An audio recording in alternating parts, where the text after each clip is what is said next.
Hello, everyone, and welcome back to all of this Little History at Historians vs. New World. As you can see, we've got another guest today, Tamika Glouftsis. Hello. Hello, I'm so excited to be here. Thank you for having me. How you guys all doing, chat? And remember, chat, as always, you can see as we're going through, you can either type exclamation mark about for my background or exclamation mark guest for whoever else is on to learn about who they are. So you are a PhD student at the University of Adelaide, right? Yes, I am coming to you all the way from down under. Yep. So both this week and next week, actually, we've got Australian guests on for New World, Cool. which means we are sending things a very, very long ways. So if there's any technical difficulties, chat, bear with us. The pixels have to travel a very long way to get to Australia. Yeah. I apologize. We are notorious for our terrible internet down here as well, so I hope that I can stay with you guys. And by the way, Escudo, thank you for the tier 1 3 months in a row. I super appreciate it. Appreciate all the subscriptions, as always. Anyway, why don't we start by just kind of talking a little bit about you and your research? Yeah, I'd love to introduce myself. Yeah, So please. yeah, as you said, I'm a PhD candidate at the Uni of Adelaide. I'm 6 months out from finishing, so I'm in a crunch time now. Can we get an I RNG can blast see the for end. finishing the PhDs? Yeah, I can see the end on the horizon, so I'm getting close. I'm not a subject specialist like some of the previous historians you've had on the stream, so it might be a little different today. My research is about essentially teaching critical thinking skills and historical consciousness with games.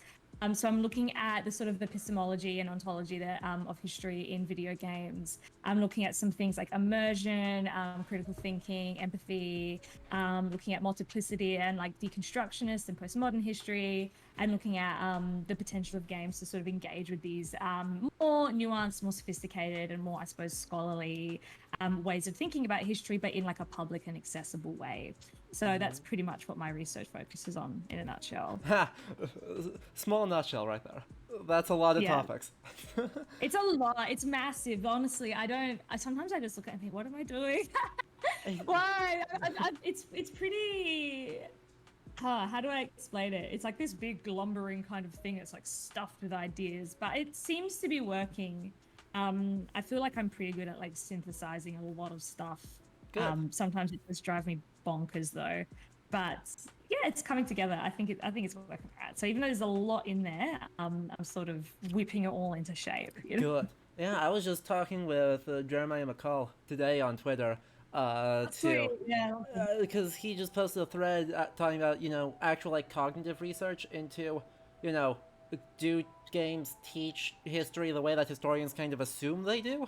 At least those of us who are doing it, right, where we assume that critiquing models and Yeah. historical arguments is a more effective way of teaching. Yeah. Right, I mean, that's been half the premise of this show is, Yeah. we have a very questionable model, and we can get Mm, people to talk about it and thereby teach. Uh, but does your research touch on that at all? And the question, I guess, is, right, is there like a actual cognitive research that's been done on the subject to kind of justify that assumption? it probably has been done, but I'm getting into sort of cognitive science is not my ballpark at Fair all. enough. So I'm more looking at the philosophy of history in a sense. I have come across, especially when looking at empathy, there's a lot of research into empathy in games. Ooh. And I would say it's a bit of both. Like, I think that the field is a bit inconclusive right now. But in the examples that I've found, yeah, absolutely. Like, people do tend to get these critical ideas out of engaging with video games. I was just reading one article yesterday where someone designed a game that was meant to engage with deconstructionist history, interviewed people afterwards. And I think the execution wasn't 100% there. Like, it very much needed work, but it did seem to get people to think about the way that history is constructed Huh. in the sort of focus groups that he did afterwards. I can't remember the guy's name. But yeah, so it does seem to hold up. But I think it's just more research, more design innovation. Yeah, I think it does work though. Awesome. That's super good to hear, obviously. Yeah. Well, I mean, I think it works. I hope Exactly. so, because that's what my We, thesis is based on. So if it doesn't work, I don't want to hey, know. No. it's what this stream is based on. So chat, if it's not working, don't tell me. I want to live in ignorance. Yes, exactly. Yeah, thank you. Just tell us that we're doing a great job, and Exactly. we'll be really happy and Yep. make us feel warm and fuzzy inside. So Exactly. yeah, I mean that's my goal with everything that I do, including my YouTube and my TikTok under the Pixel Critic, is to get people to think critically about both history itself and like the media that they consume. I really think that critical thinking is something that everyone can do. It's Oh, not like you don't have to go to university to learn it. Like, yeah, obviously it is a really good way to learn it, but I think that everyone should have access to those tools.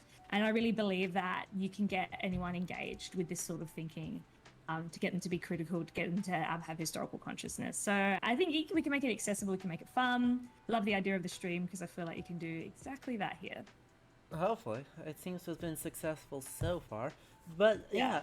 yeah. Anyway, I guess on that topic, since we're here, I was browsing through Reddit the other day, which is always a bad plan. But right, specifically New World's Reddit, and the immediate Okay, yeah. response is and has always been, how on earth does anyone think this is historical? And then you just turn Mm, off your brain. Uh, yeah. is that something you've seen in the case studies you've kind of looked at as being a kind of, I don't want to say anti-intellectual, but definitely, I guess, a resistance to treating games in that way?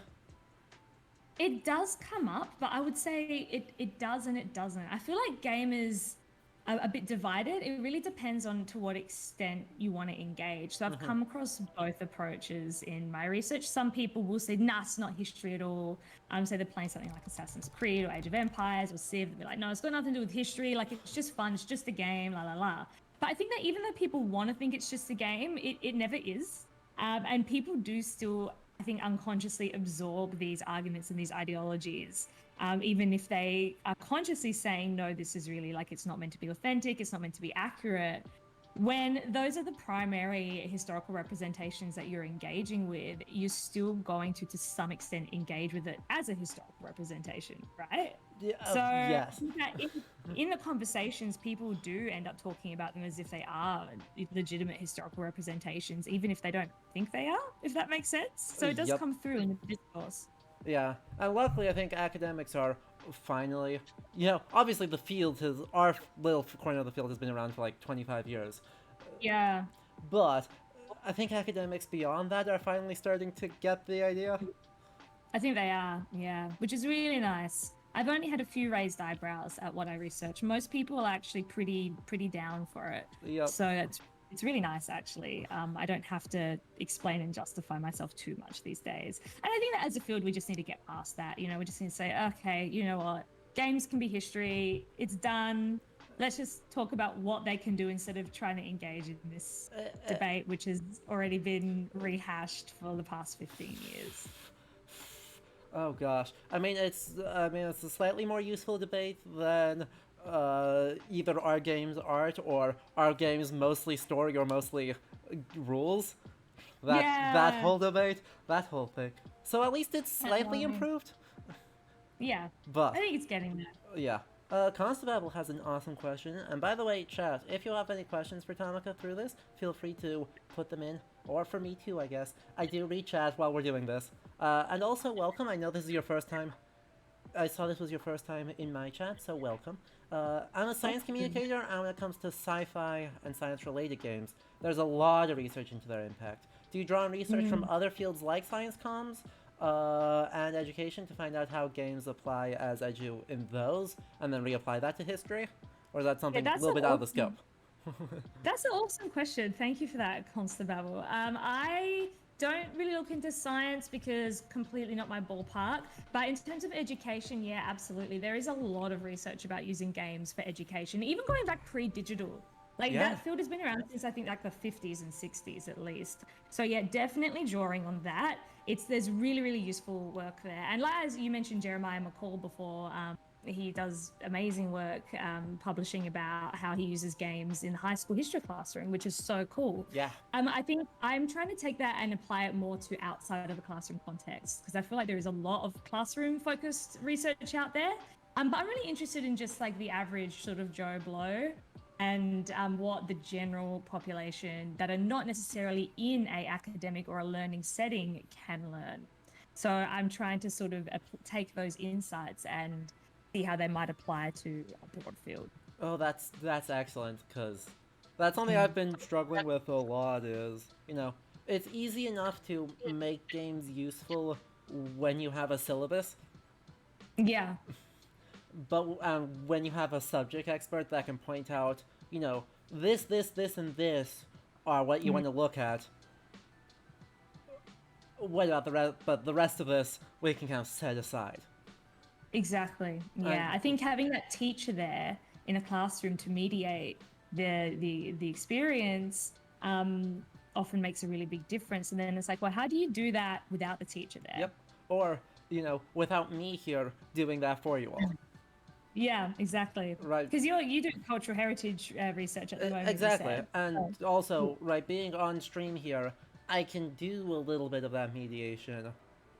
Right, that's one of the cool things I like about Twitch is that, right, I can fill the role of a teacher, sort of, in a little bit more collaborative of a space, and in a little bit more immediate of a space. But also, right, I am playing the game with a specific goal in mind, trying to pull specific things out of it, and then communicate those. And so I'm filling that same mediator role. Yeah, exactly. But if you're not there, or I'm not there, or the teacher's not there, Exactly. I feel like it's all about tricking people into learning something. I'm really into that. Like, especially when I'm teaching, it's sort of like I'll set up like a game or a scenario or some activity, and it's like, you learned something, or you didn't even realize you were learning something.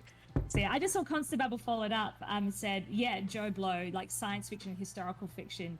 I wonder how similar or different the impact of those are on those fields translating into the audience. That is a really cool question. I haven't really looked much into science fiction, so I might have to go a little bit down that rabbit hole when I have some time and check that out, because that'd be really cool. I think historical fiction, I mean, people do that research with historical video games in terms of what sort of knowledge do people draw, how do they perceive the authenticity and the accuracy and stuff like that. So there definitely is research about that. Yeah. I have looked a little bit at movies as well, but not so much books, because I'm sort of trying to stick with the audiovisual realm. So yeah, that's a really good idea. I'm just gonna drop a link in chat real quick here. And Leander, thank you for the 17 months of Twitch Prime. Jeez, has it already been almost a year and a half of me streaming? Wow, Holy congrats! That's cool. So anyway, I just dropped a link in chat from the Ask Historians digital conference, which I was part of a couple months ago. They had a whole panel on historical fiction that and kind of they mostly focused on like the terror, like the Erebus and the terror expeditions. Just by sheer coincidence, 2 of the 3 people in the panel were folks studying that. So yeah. But I know. Sorry, I know Hilary Locke. She's she actually did PhD at Adelaide. So yeah, Brilliant. she was sort of just finishing up when I started. I think she's in Melbourne now, but that's really cool. Yeah, Macquarie. She's in Sydney. Yeah. Yeah, sweet. That's very cool. It's a small world, isn't it? It sure is. So the conference had one specifically on games and history, and then one on historical fiction and history. Sweet. Yeah. That's so cool. Yeah, I didn't even know about that. I feel like there's just so many conferences that you can attend on Zoom these days that it's so hard to keep up. Yep.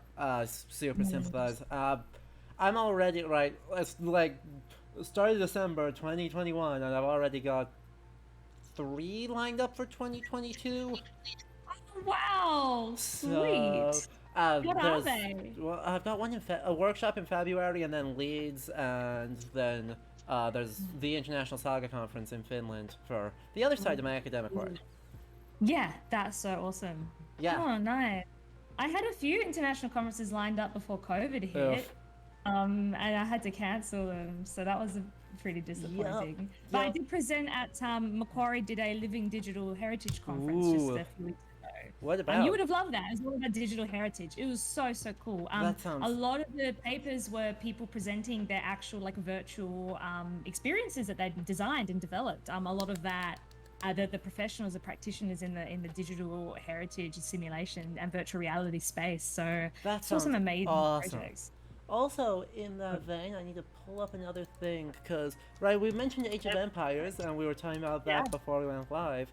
The team at Relic is actually designing uh, a historical supplement with some folks from the University of Arizona.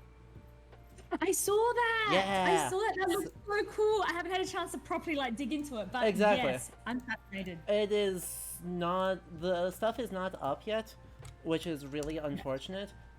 Because I'm really curious to figure out what the heck they're actually doing. But I right, know. talking about how do games allow people to learn without having a mediator? Well, Yeah. clearly someone in the games industry is having this conversation. Yeah, exactly. And that's what we need. We need historians and game developers to collab. We need people to be able to bridge that gap. Exactly, and collab in more ways than just consultancy, right? Yeah, exactly. No, it needs to be a fully integrated and iterative process rather than just like when I was at that conference a few weeks ago, we were sort of talking about Assassin's Creed, and one of the attendees was a developer in the games Oh, industry. And she said what generally tends to happen is they get a historical consultant and they say this is the sort of thing that we want, some research on, and the historical consultant goes away and does the research and comes back and says, here you go, and they go, okay, thank you very much, take it, and then they go and just design what they want.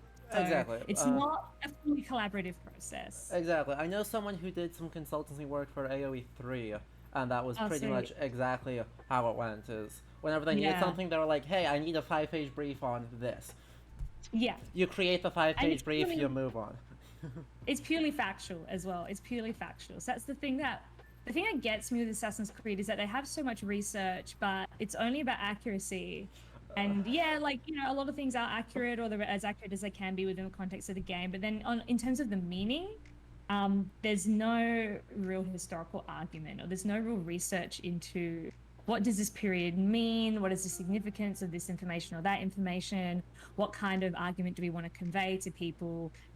They only really use the historical consultants for facts, and then they write whatever bizarre narrative they want to delve into, which I think is such a massive wasted opportunity. Like they could have done so much more. It is, and I mean that's what made the Discovery Tour so interesting when I streamed that about, I don't know, 6 weeks ago when it came out, right? Because Maxime Delan was the consulting historian since what, AC3. Yeah, for quite a few of them. Exactly, and he was the world designer. He was like the lead Yeah, designer for Discovery Tour: The Viking Age, yeah, and so there were, from what he's told me, there's been actually a lot more actual debates on what arguments are we making, and then they still run into some problems, and then yeah. it's revealing. Oh, hey Tess, hello, welcome, Oh, hello, Tess. good to see you. Tess is a colleague of mine. Yeah, It is wonderful to a have you. dear friend of mine. I mean, the project's not gone anywhere, but I was talking with Tess not that long ago about a big video project that I was having some trouble with. So, Oh, yeah. but yeah, consulting on mechanics and deeper design elements than just material culture or aesthetics. 100%. M- All the devs are Exactly. still cowards on the silly hats. I love that. Yeah, give Yes. us the hats. So AC has very good takes on history in that the, writing is primarily useful mostly for eating. He's from Indonesia, and there's a couple of Southeast Asian groups that have folktales about eating their writing. So history Oh, is useful mostly or writing is useful mostly because it tastes good, and the correct judge of history is silly hats. nice. I'm a fan. I'm a fan. The more silly hats, the better, I think. Exactly.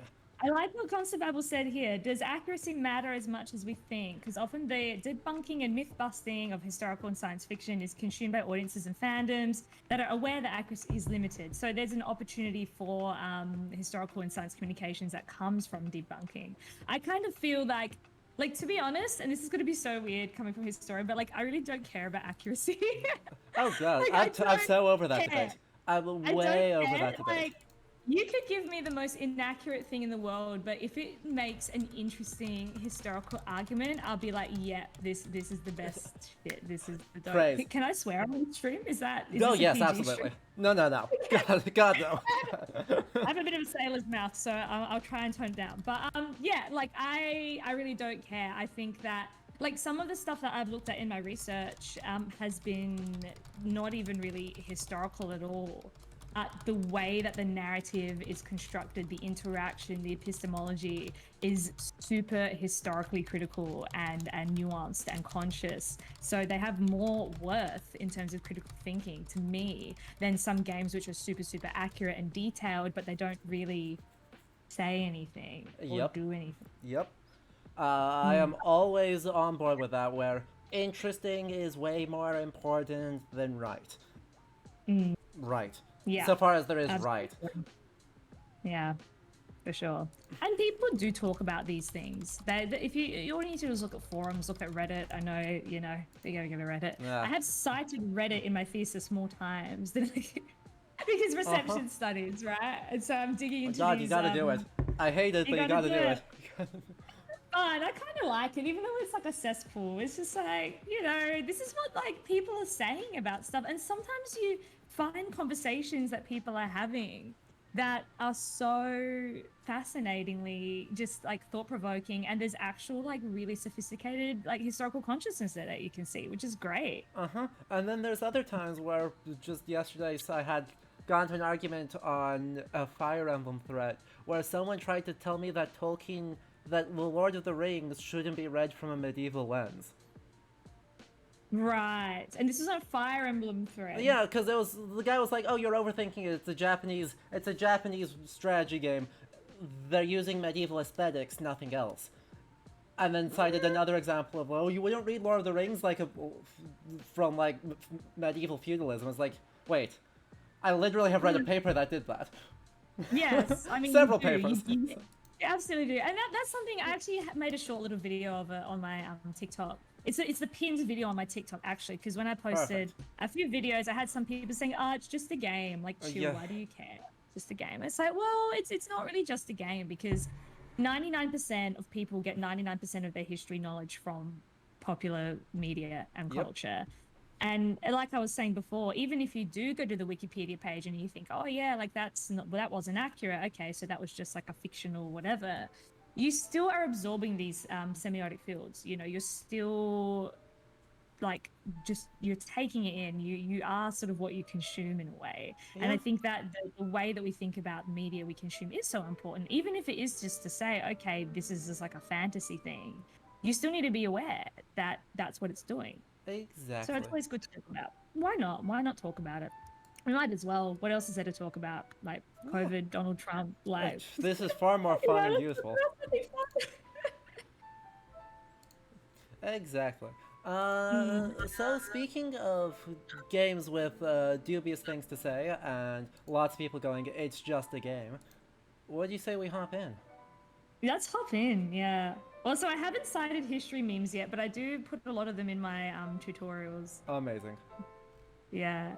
I did write a big chunk about Three Houses in my thesis, actually, because the multiple perspectives of the different storylines, I think, is a really, really awesome like mechanic. And the way that Edelgard is like so debated over, people are so divided over whether she's good, whether she's bad. And it's not just like, this is her story and people, think she could be a good figure or a bad figure. There are genuinely like completely different perspectives. And truly there are. And I mean, the thread this was on was actually secretly, "Oh, but Rhea wasn't actually that bad. She doesn't actually have that much power." Okay, look, So I've only actually played the Black Eagles route, so I freaking hate Rhea. No. I freaking hate Rhea. Like, I can't bring myself to play any other route because at least play Golden I'm Deer. such like a loose stand right now, and I just cannot deal with the church. No. I know what happens in the other routes, and I know that when you play the other routes, like you get a different story. Like your actions change what happens, and she becomes more of a tyrant. But still, I believe. I No, believe in the no, cause. no. I mean, I think Azure Moon's probably the best written of the four, but Golden Deer. Golden Golden Deer Deer, is yeah, I do vibe. I like the vibe of Golden Deer. So I might play that one next, I think. exactly. So Then you get the power of anime and friendship, mm. punching racism in the face. Yes, exactly. It's Yes. No, very funny. I'm keen. I think the Golden Deer are like the Hufflepuffs of Three Houses. If I ever, one, get a Switch and two, get a capture card, we're streaming Three Yeah. Houses. Oh yeah. Oh Because yeah. no way are we gonna miss that one. Oh, But yeah. sadly, we're not playing that game because that's a good game. It Instead, is a we're good playing New game. World. We're playing New World. Now I'm interested to see what this game is like. I know nothing about this game really, other than that it's like an MMO. Oh boy. So, the chat, you can see that we you changed too? our hat again. We have in That's a fact fun. we have changed our hat again. We can once again not see. Yeah, it looks like his vision's a little bit limited there. I wouldn't want to go into battle with that sort of thing Yeah. on my Yep. face. So this game has like supernatural fantasy elements, right? It is. Correct. In that every enemy we fight is either an animal or dead. Okay, nice. We do like that. That's interesting. Yeah, I was really interested how you were saying just before the stream that the developers have put out these statements saying that they've tried to, engage with the cultures that they're inspired by and oh yes, see, this looks very Middle Ages. Try and represent things in a thoughtful way, because when I was reading about the game, most of the press and copy that I came across was saying that it was a fantasy experience. It is both. They try really hard to have it be both. Yeah, that's why I was like, they're not pushing the historical inspiration in most of the things that I came across, so I was quite intrigued by that. It does seem like they want to have the best of both worlds. Is it a have your cake and eat it too sort of thing? Absolutely. Absolutely that. And so, I mean, our options are, hyper medieval sword and board. Yes. Hatchet, which you cannot use a shield while using a hatchet. You could just have a hatchet.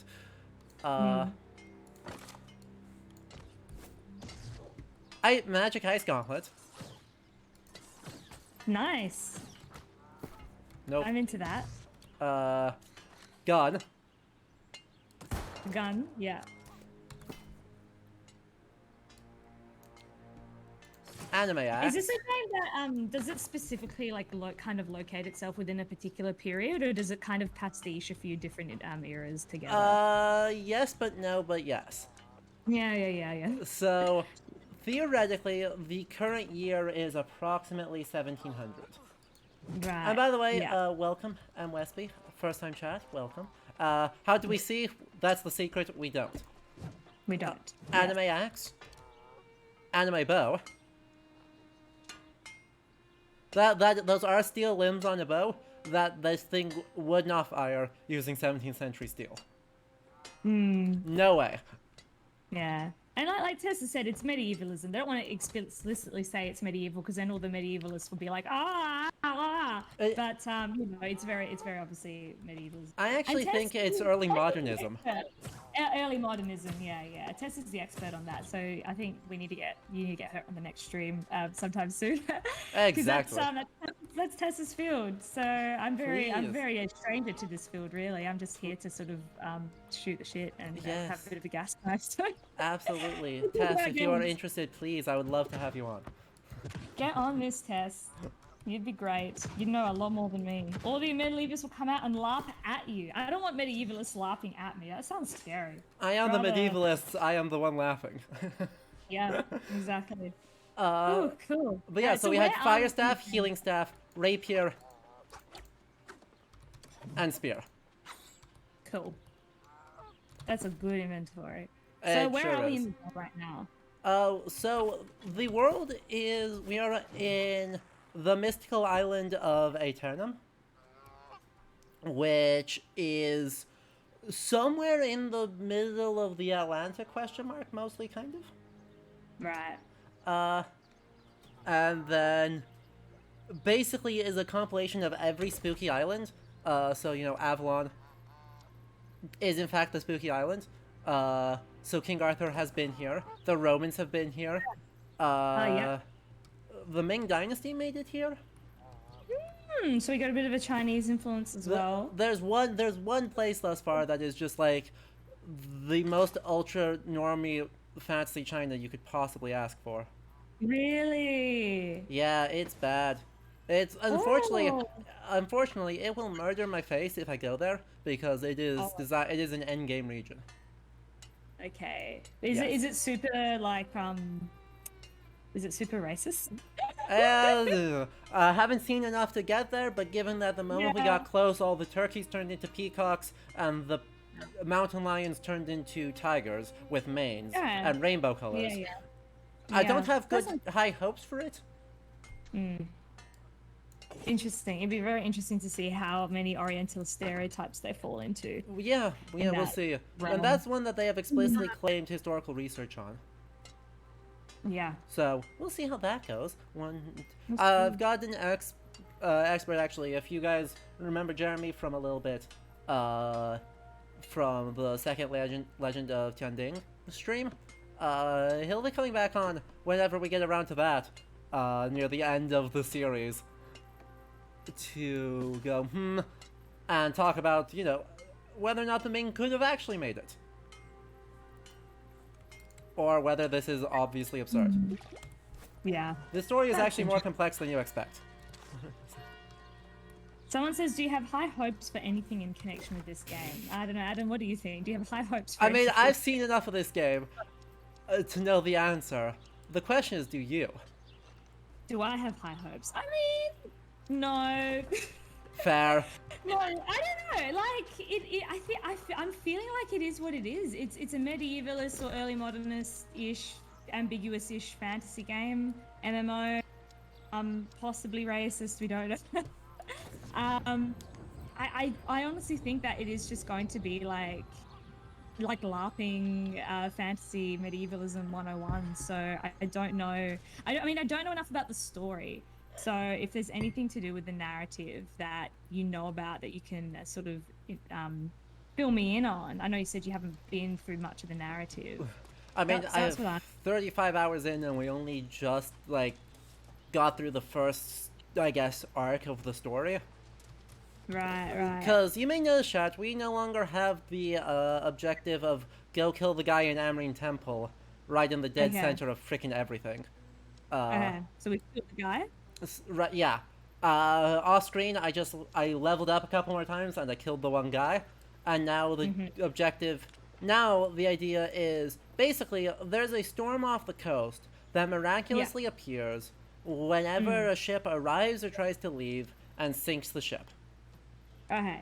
Which means that this is a settlement with some inflow because a lot of very stupid people left Europe, and no outflow.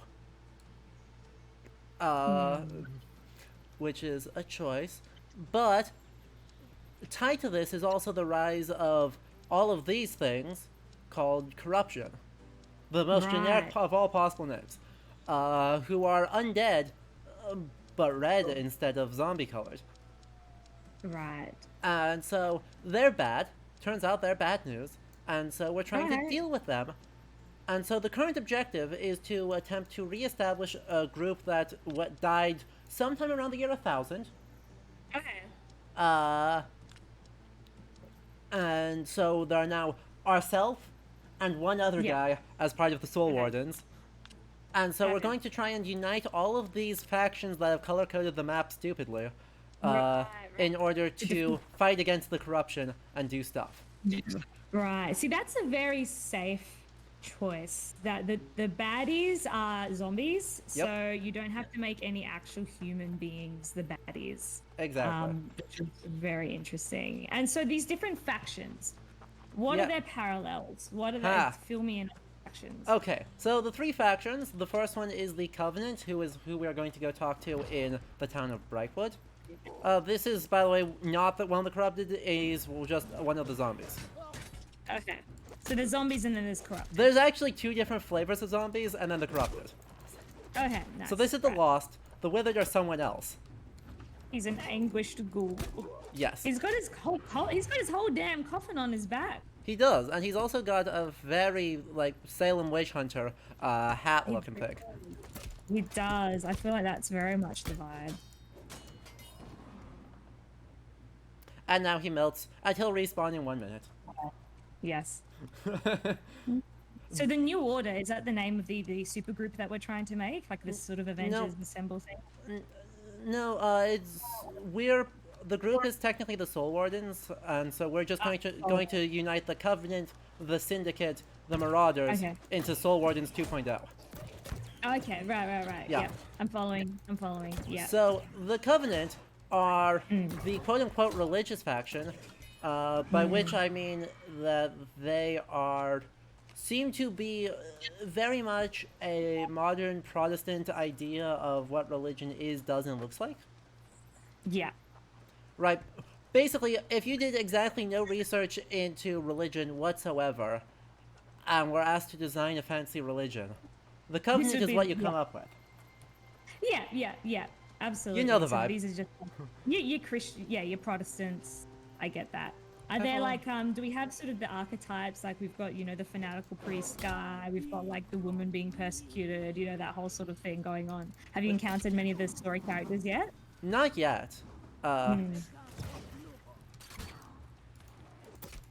zombies are probably natives of the island, so that's a choice. That's interesting. Are there natives in this? Oh yeah, right. There is a fourth group of zombies called the Guardians, who are the former inhabitants of this island, who sometime, it's unclear exactly when, but sometime after Rome, probably, maybe, died out in the First Covenant.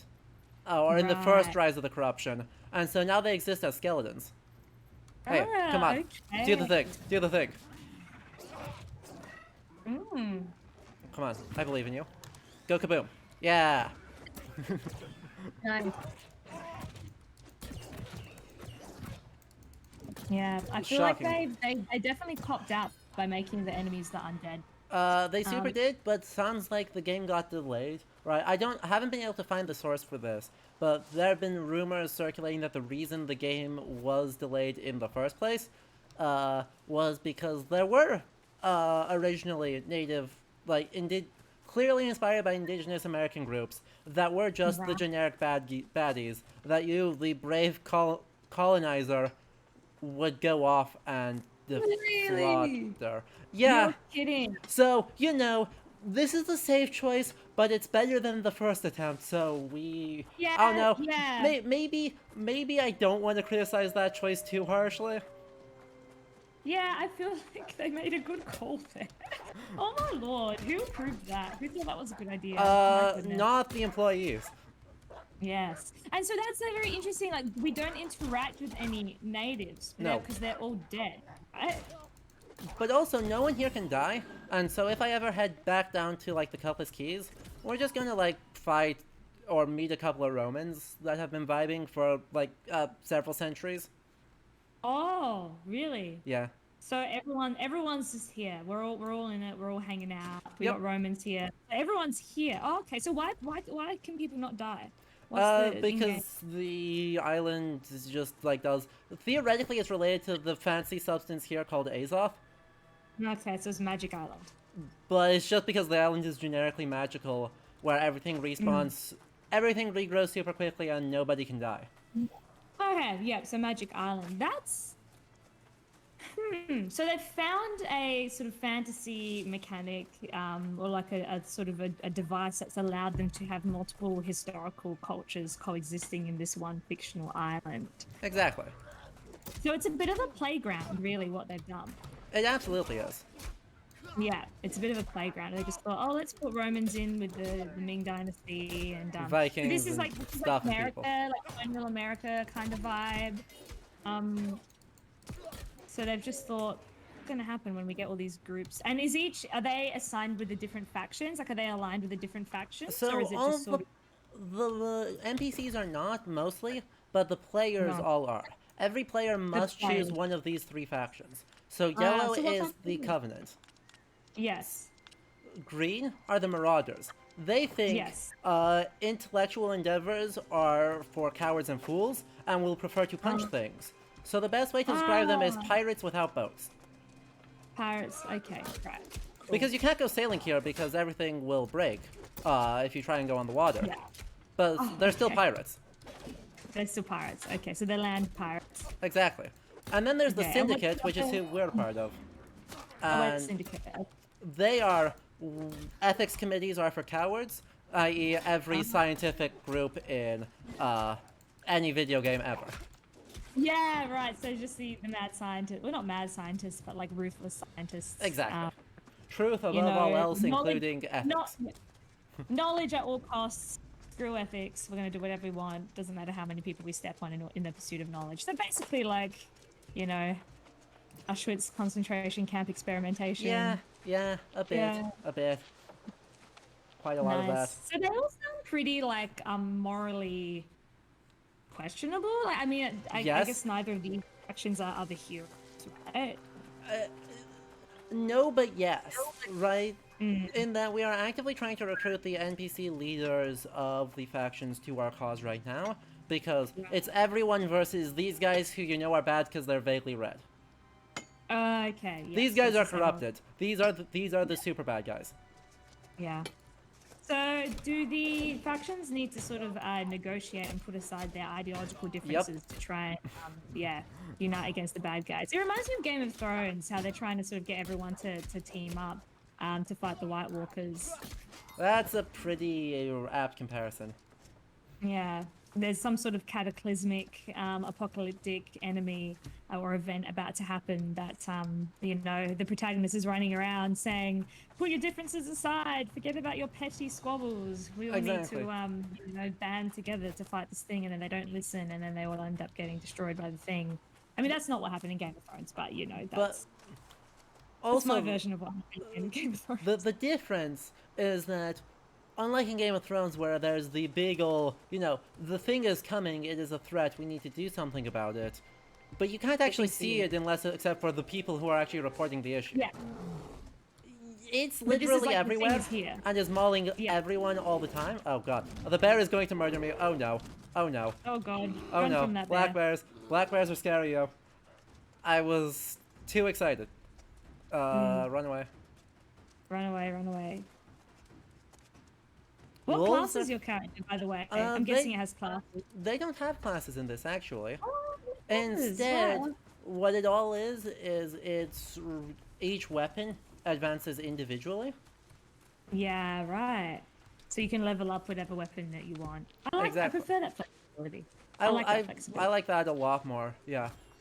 Because then there's different stats that things scale with, very Dark Souls-y, but, we get, for all the different weapons, which is there's one that we don't have yet, even, for all of these different weapons, they'll all scale individually, and they each have 2 archetypes, Ah, okay. which will then kind of set everything up. So, in Yeah. the one bit of multiplayer content I've done, I actually, despite not being a healer at all, single player, actually rolled into a healer because there was a max level character in our party, so there was no point in having, him trying to do more damage because he was just going to carry us. So I was just the Yeah. healer and kept the other guy alive. Cool. Yeah, where are we heading to now? We are heading to the town of Brightwood, which is at the top of this. Oh, sorry. We're heading to a camp outside of Brightwood, where our friend Jonas, the only other Soul Warden in existence, is. Oh no, actually, this isn't Jonas. This is a Covenant. This is a Covenant guy. Oh, Exciting. and they seem like they're French. Emile. Yup, this guy is very French. We have seen one Japanese guy, by name, Wow. one Korean guy, by name, 3 Romans, Yeah. by name. They all look exactly the same, but, at least a few people with different names. So they're trying to hit that diversity melting pot Wait, thing. wait. Hold up. Let Yeah. me read this out loud. Yeah, because I can't read it very well. Uh-huh. And there's a really funky sentence at the end. The curse of the Eldritch continues to plague us here in Brightwood. It has chosen the Bright Rest Cemetery as its killing ground. Perhaps it's had some connection to that place in life. All my cleverest strategies have served only to lead my soldiers to their repeated deaths. It's as if the creature is laughing at us. The people of Brightwood have faith in the Covenant. If they cannot visit the graves of their loved ones, many will fall to despair. We must protect them as the Spark protects us. Please send more troops from the 4th Battalion. Our need is urgent. Lieutenant Templar General d'Aquitaine, ITLOTS. We got Templars. We got Templars! We got Templars. I knew we'd have Templars. I was getting Templar vibe. I was like, God "Where's the damn it. Templars? We're gonna have Templars here." Oh, cool. We had not had Templars yet here. We've got Templars now. I'm just gonna yee myself off a cliff, don't mind me. Alright, okay, sure. Nope, I'll I follow you. refuse. I refuse. Good, I can get all the way up here before yeeting myself. Sadly, fall damage Yeah. in this game is a joke, so I won't actually die, but I want to try anyway. Getting so close to bingo. What's the bingo? L'homme de ressentiment. What's the bingo? I want to know. I don't have an official bingo card, but it's hitting No, all the someone in boxes chat if we has a did. bingo. We should design a bingo card. I feel like we No, need someone it. in the chat has bingo. Also, what's this? Next, I'll bring Pieces of Eden. Yeah, I know. Well, you gotta have Star Templars. medal. Okay. You need the mysterious. Oh, you don't actually have a bingo. I want a bingo for New World. I think that'd be good. What else should we put? I mean, if What we is made a that- what is bingo for Templars Wrath on of the the Druids, Covenant? we can have one for New World too. Well, yeah, I don't know much about the Covenant in the mythos of the game, but I feel like they would find the Covenant super heretical. But this is a pastiche. Like, it's very clearly a pastiche. Yeah. They're just chucking in whatever they think is interesting They do. historically. Uh, Yeah. And so we actually get everything up from, I've got like a very late medieval breastplate on at the moment Yeah. with a slightly earlier period shield. They've Yeah. got everything up to American Revolution British redcoats and Ah. potentially even slightly later like Napoleonic era uniforms. Right. So So it spans a lot. It's kitchen sink fantasy. Yeah, that's a really good way of putting it, Matt. Just reading in the chat. Uh-huh. Kitchen sink. It totally is. it is. I think I called it to you and last week I described it as like Ren Fair. Early modernism. Yeah, it's rampant. It's laughing. Yeah, so that's fun. Like, I wish I was an expert in early modernism in media, because I could probably say a lot more about that. Because there's a lot of literature on that. I know from Tess, that's her whole thing. Yep. Yeah, I've kind of run out of things to say because I tried to use all the usual methodologies Yeah. and it just like didn't work. There was nothing to Yeah. grip onto. There's so much going on, but there's also not much going on. There's so little At the going same on. time. There's so little going on. Covenant Lieutenant. Uh-huh. Yeah. It does definitely feel it's got the same feeling as like Assassin's Creed does, where it's just like a vibe. It's an aesthetic, but I don't feel like they've done anything with it on the level of understanding, on the level of historical argument or interpretation. It feels like a skinning. Mm-hmm. Yeah. I'd say So they- even way more than Assassin's Creed. Yeah, it's very much it's an MMO with like some pastiche historical skins, which is it's just like, it is what it is. But how much interesting is there to say about it? Sadly, not a whole lot. At some point, I've spent a lot of hours saying honestly quite little. Yeah. I mean, what do you think the most interesting thing historically about this game is? I mean, I think what's interesting about it is just how uncaring it is, because then a lot of standard MMO mechanics hit different in a historical Yeah. setting. Yeah, they do. Right, because I know you've done a little bit of work, and you and Tess have both done some work on how, mechanics actually end up being a way in which people learn. Yeah, Far more absolutely. like Yeah, aesthetics are one procedural. thing, but like Yeah. actually playing it is the point. Yeah, exactly. Yeah. Well, it's both. You know, the aesthetics Yeah. interact with the interaction and create meaning. But when you have these very bog standard sort of MMO mechanics, I feel like players, because players do take their pre-existing ideas about MMOs and games and fantasy role playing into these things. So do people perceive it as just an MMO? Rather than a historical sort of environment or something that's inspired historically. Because that's my suspicion, is that it's still sort of what we were talking about at the start of the stream. You know, people will just sort of see it and start playing with it and think, oh, you know, this is just like World of Warcraft sort of vibe, Yeah. and only understand it on that level because they bring their assumptions into it that this is an MMO. So that's what I'm engaging with. Yeah, interesting. I wonder if that dilutes, if that has the potential to dilute some of the problems. Right.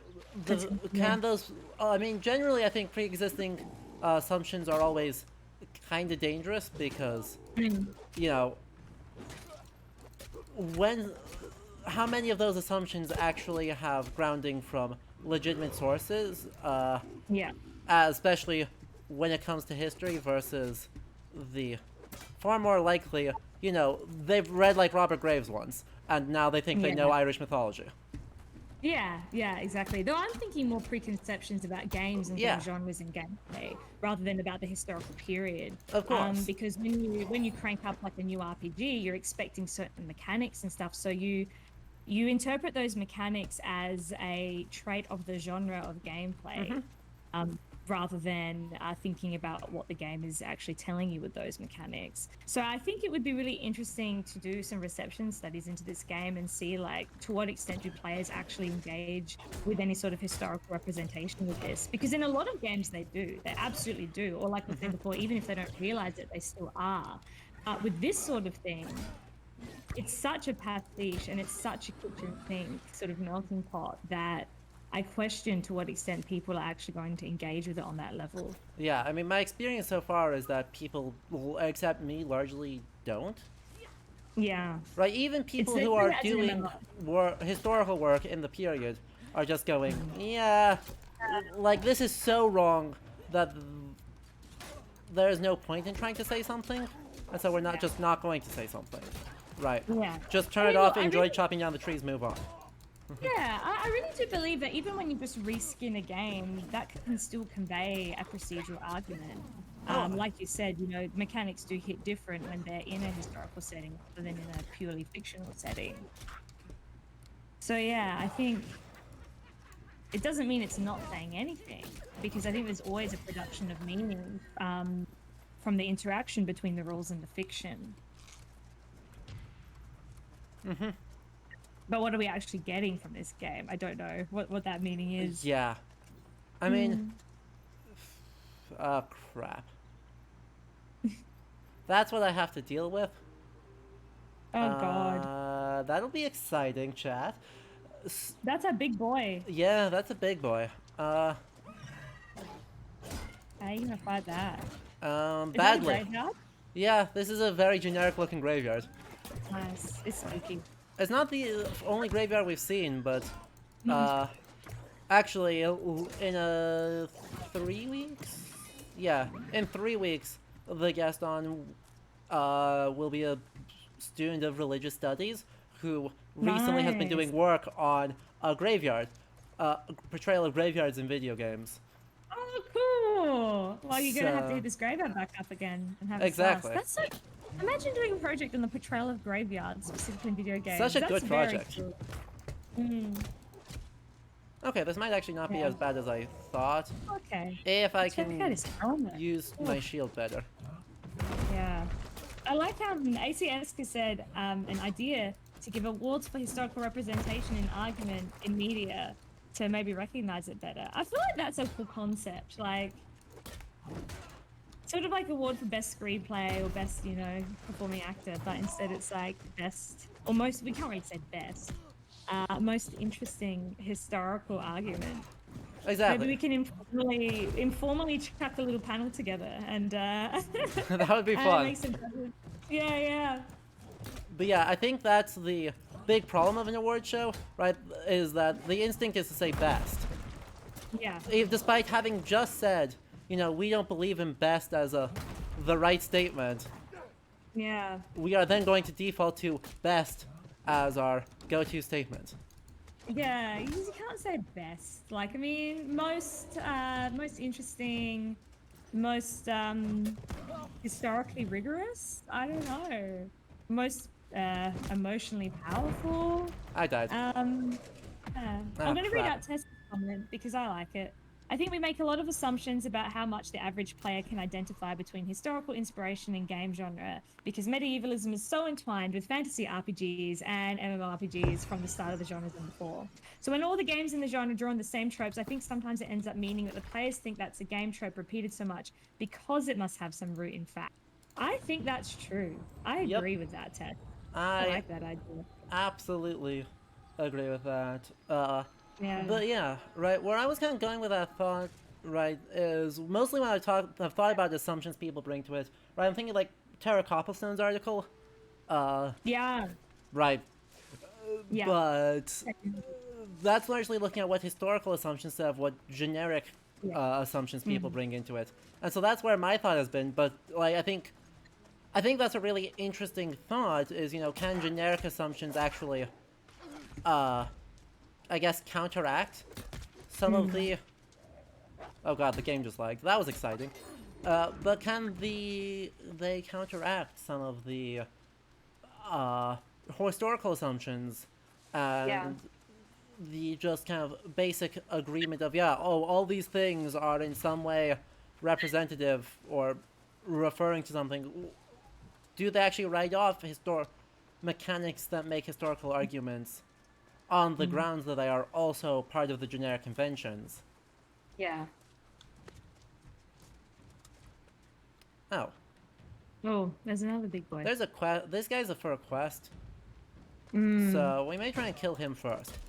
He's probably easier. He's one level lower. Love a good boss battle in a church, hey? It is an aesthetic. It is an aesthetic. Oh god, Oof. I just threw myself off the cliff instead of attacking the guy. That was fun. See, that guy's got a cool hat. That guy has a good hat. That has a good hat. Alrighty. So same Let's guy, go. ow. And I'm stunned, and I'm just already starting off on the back foot. Slammed. And I'm stunned again because my shield got broken. I wish I can help you, but I can only watch in horror. Yep, I'm just gonna run away, don't worry. We're good. Yeah. We're not good. I ran myself into a corner. Oh god. Doing a little bit of an evasive move. We got the jukes. We got the jukes. Yeah. Good juke. I'm not sure we have the jukes. Okay, we got the jukes. We're good. Okay, yeah, we're out. We're good. See you later, buddy. Not even close. Not even close. Yeah, so I really He do still is think chasing that, me though, so I do need to keep running. Yeah, I've seen boss fights in Buddhist temples, Shinto shrines, but never seen a boss in the mosques. That's interesting. Actually, yes. Has there ever been a boss fight in a mosque? I would say no, because I would say it might be politically problematic for a Western developer to make a some sort of boss fight in a mosque. I feel like that might be taboo. Is that a taboo in Islam to represent a boss fight in a mosque? I don't know. It probably is. Probably. And I feel like maybe that's sometimes why we don't see a lot of diversity in that sort of realm, is because people like want to play it safe and they want to be cautious, and they don't think that it's fair game. Whereas some other things I find fair game, like Buddhist temples, Shinto shrines, fair game. Yeah, as a Muslim, I'll say it's as problematic as having it in a church. Absolutely. So I think that when it's coming from a Judeo-Christian country, you sort of feel like it's okay to just do whatever with Christianity. but going into someone else's religion, especially in today's sort of political climate where Islamophobia is a big issue, people are talking about that sort of thing. I feel like you wouldn't go there. Aren't there some? I'm trying to remember what game it is. But doesn't like I feel like Spec Ops: The Line has a sequence in a mosque. Which game? Sorry. Spec Ops. Oh, Spec Ops. Is there? Maybe it's in Dubai though, so maybe not. I don't remember. Yeah. I just don't remember. I don't remember there being one. Yeah, think there's Spec some Ops kind is- of shooter. Maybe it's or on the Sniper Elite games. I feel like there's some shooter that has a sequence in a mosque. Yeah, maybe. Spec Ops is interesting because it is a subversion. Okay, So I feel like that is yeah. the exception to the rule anyway. And Metal Slug KJ 2 hopefully and finds Metal this Slug- Metal Slug. That Metal Slug I- very happily does that for us. A boss fight in a mosque against an armed mosque. That's interesting. Okay, See, I'm let's. very interested in representing things that are considered like taboo in gaming and historical gaming because a big chunk of my case studies focus on the Holocaust and to what extent can you represent that in good taste or what is perceived to be in good taste in a ludic setting. So I think the mosque thing sort of ties into that as well.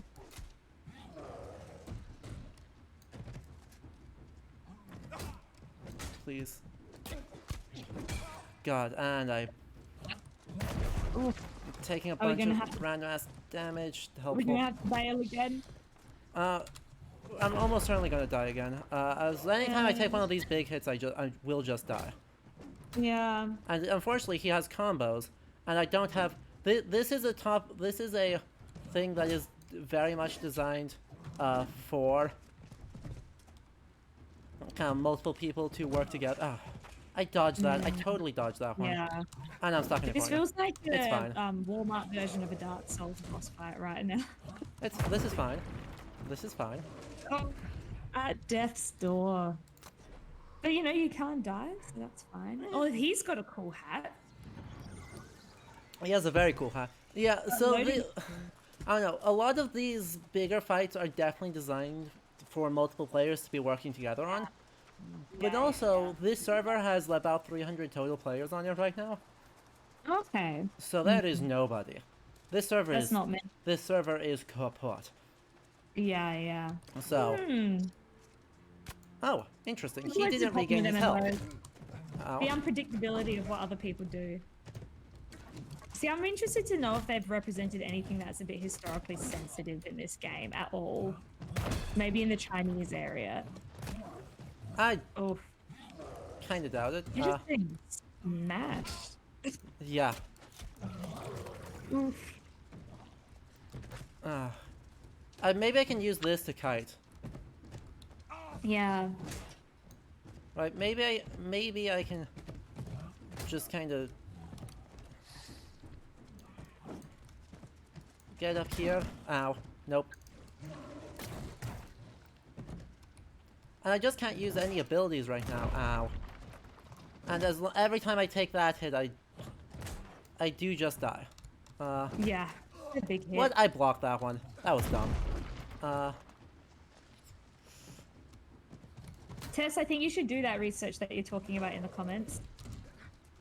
Pick some elements that have ended up entrenched in medievalist games and interview people about what they think and whether they're historical elements or whether they're just game tropes.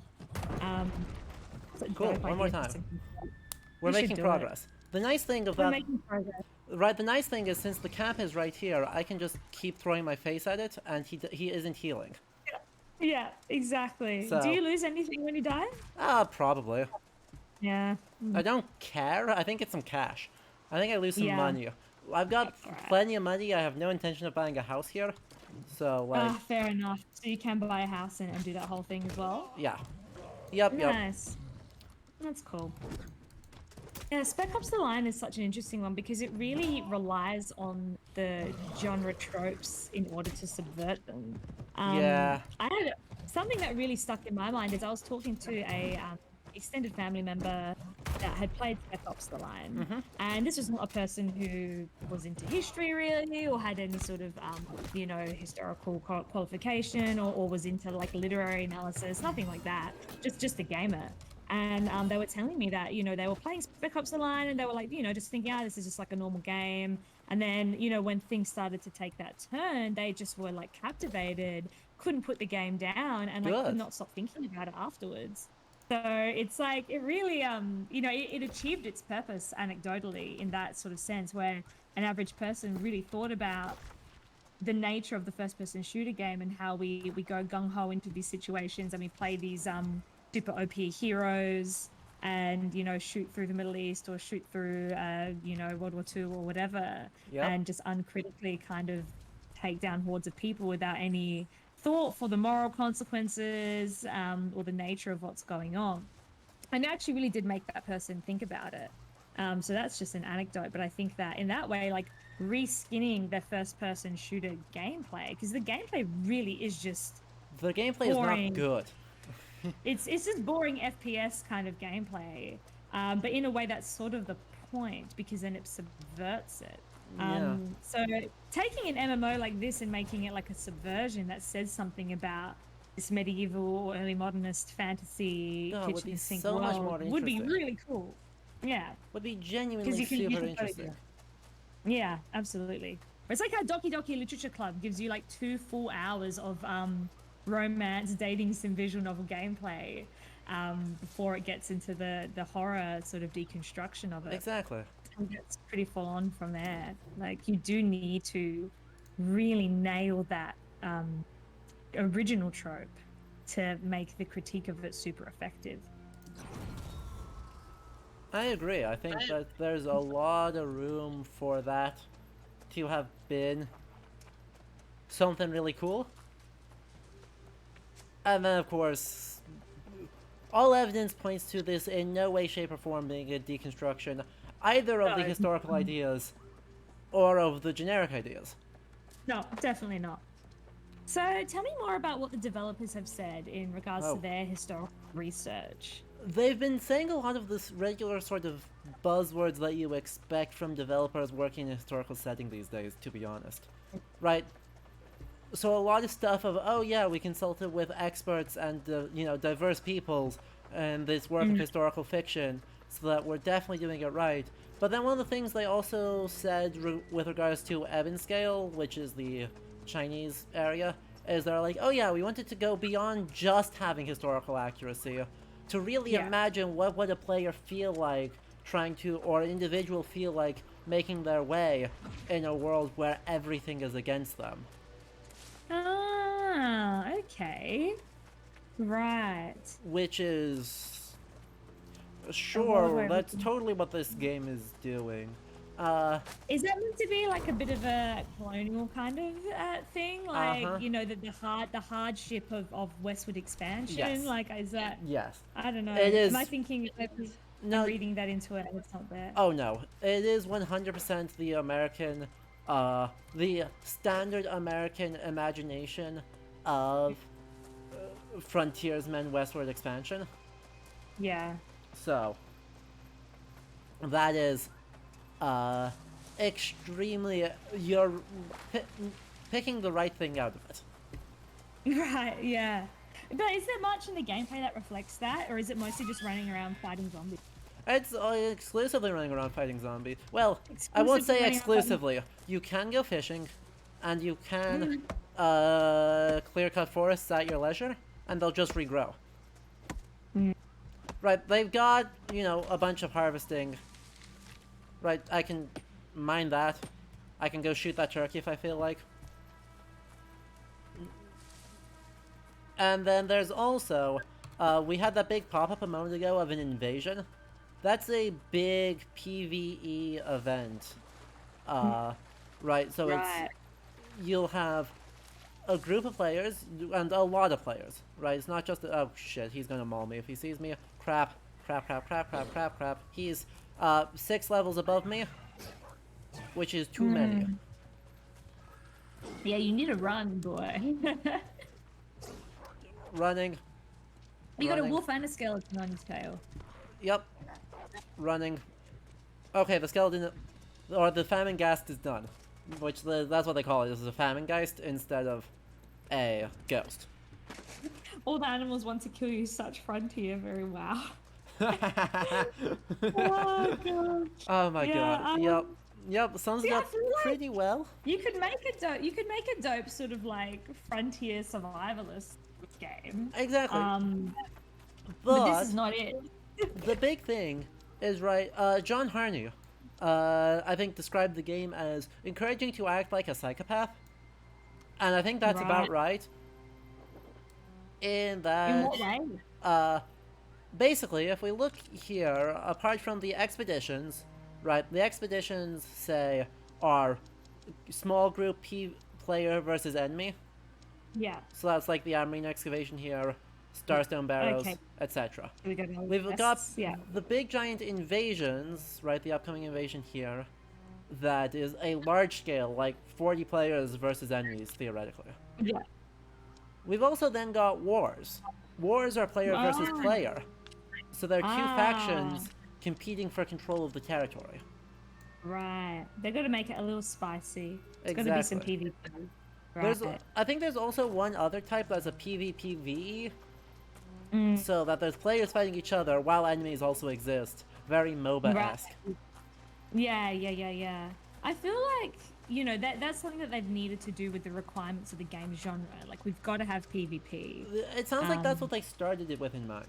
Right? They were like, we want to make a PvP game that's vaguely, right, survival colonialist. Yeah. And then later, they will try to flesh out the whole thing here. Which makes it amazing that the, a lot of the connections with the server are very... Oh, shit, what?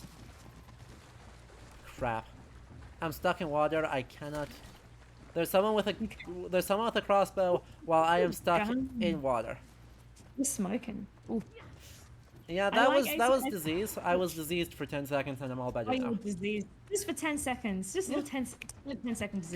Casually. I like ACS's pitch of an Ottoman harem game where it starts with a visual novel, but then it becomes a political intrigue simulator as you scheme your way to put your son on the throne. It's a good pitch. Can I just say, I swear that exists in the form of those horribly cringy, like, mobile games that I always get advertising for because I am a, you know, female gamer. And, you know, sometimes something happens with my algorithm and I just constantly get, like, concubine simulator freaking games advertised to me. Have you guys seen those? Have anyone seen those sorts of things? Yeah, they're dating games. Yeah, absolutely. But they always position them as if there's some sort of political intrigue element to them, which is obviously very frivolous and silly. But like, what I'm saying is that the market is there.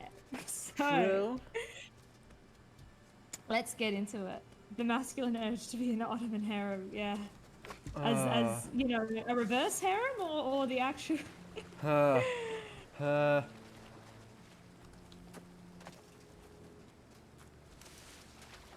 Yeah, there's a lot of games that are like... There's actually so many games right now that are like this weird, like, vague historical, and then actually do nothing with it. And I still really haven't figured out, like, why... Given how many people talk about how much they hate history is like their least favorite class in school and all that jazz, I cannot figure out why there's so many games that pull a historical skin. People love history, but they don't realize that they do because it's often taught in such a boring way. I mean, that's true. 100% it. People freaking get into history. And history is so rich with stories, Doki Ragnarok. Don't remind me that that's a thing. I didn't know that's a thing. Oh yeah, I've known that's a thing for about a year from 2 Steam Next Festivals. Dating sim where you are a Viking dating cities like you're raiding. Incredible. Truly incredible. A magnificent game. That's incredible. But does it have the horror element of Doki? No. Or... See, Doki Doki Literature Club is a genius game. It's absolutely brilliant storytelling, and I absolutely maintain that. Oh yeah. If you've actually played the whole thing, the way that it deconstructs the genre of visual novel and just the commitment to the genre, like I said before, it's like 2 full hours of just normal visual novel gameplay, and it really just, you know that it's going to be a horror game, but you spend enough time just playing the visual novel that you do get lulled into that sense of security, even though you know that it's a horror game. And when I played it with a whole bunch of friends. Really fun. We were all on edge for those first 2 hours because we knew there was going to be some sort of horror coming. But it really needs to let you marinate in that visual novel genre before it subverts it. So it's full on. Yeah. Oh, perfect. There's someone else in the area. Ah, they're going a different direction. Farewell, friend. Maybe you will aggro the other. No. What a spooky graveyard. But no, I'm convinced people love history. They do. Like, I'm not just saying that because I'm a historian. like, there's so many games that use historical skins or historical settings. People like playing in these worlds. And I, from my research, I think a big part of what people really enjoy is feeling like they're really there, or feeling like they can experience what it was actually like that real reenactment element. People do enjoy that because it's sort of like visiting a foreign country. Yeah. And it's that, oh, these people are so different, and look at them, and you know, look at this world, imagine being here. And but of course that plays up a very particular history. Exactly, yeah. It is very reconstructionist history, whereas I'm more into deconstructionist history. But that doesn't mean that you can't use that desire to be immersed in a historical space to also communicate something interesting. You absolutely can. Like, it's not either or. It's not one or the other. You can let people feel like they're really there, but then also get them to think critically about what they're experiencing and create historical awareness. Just with good design and good historical epistemology, good historical research behind it, understanding, making sure it's informed by historical understanding, and designing it in a way that, you know, it gets people to think.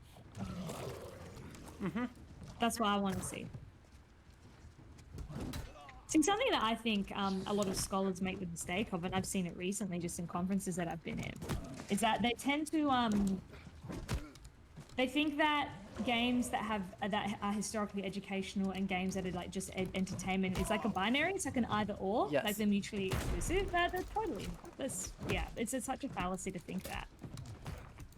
But people absolutely tend to talk about them in the scholarly field in that way. Like, and we were doing it today. Like, oh, is this historical or is this just like entertainment? You know, is it does it have something to say, or is it purely just like a fun RPG or fantasy game?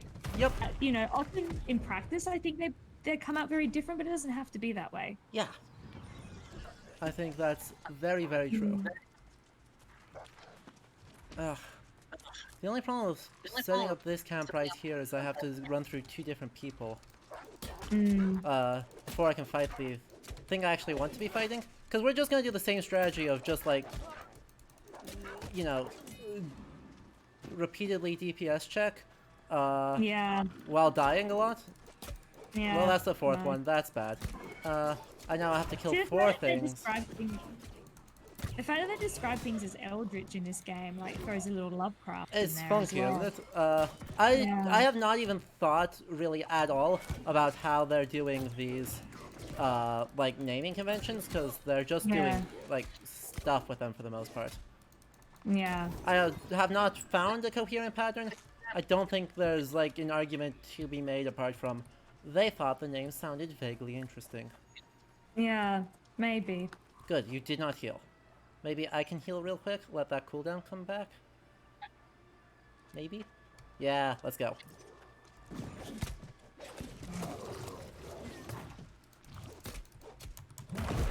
Okay, we're gonna get them this time, because I should be able to pretty easily finish the DPS check. Yeah! Let's do it. Oh god! Hey! That was rude! Exploded at the last second just to spike me. Oof, rude. Absolutely. He's gone. Rude. He's taken a bit of you with him. Exactly. But you know, we did it. Let's see if let's see if the chest does anything. We're gonna go grave robbing real quick. Don't mind us. A bit of grave, just casual bit of grave I got robbing. a generic ass longsword. Not even a special attribute to it, just a sword. Nice. Because this has Diablo's loot system. So Right. Yeah. all the Just loot has random. a bunch of random ass modifiers on it. Yeah. That are questionable on several That gets levels. addictive. That gets addictive, that Diablo-esque loot system. I'm a sucker for loot. I'm a slut. I'm a loot slut, honestly. I just give me loot. I just love it. I've gone over loot. There was a time when it was a big Into deal, loot. but nah, I'm over it. Give me a randomly generated dungeon with randomly generated loot, See, and oh my god, I'm all that over it. I will agree with. Okay. It's a bit like gambling, isn't it? You just want to go back in and see what pops up, and see what the RNG gives you. Now, hold up a minute. Where is my main story quest? I lost track of where my main story quest is. What was our current goal? There's a storm, right? So our Pretty current goal is cool to go area talk there. is to go talk to the Templar lieutenant that we just met. Oh, okay. As Okay, our yeah. immediate goal. And I can see the markers up top. If I go into the map, the game is bugged and doesn't actually tell me where that is. And I Oh, we love that. don't remember where it is. Thanks, Bezos. So, yeah. Well, KJ noted, right, attraction people have the history of, like, being there.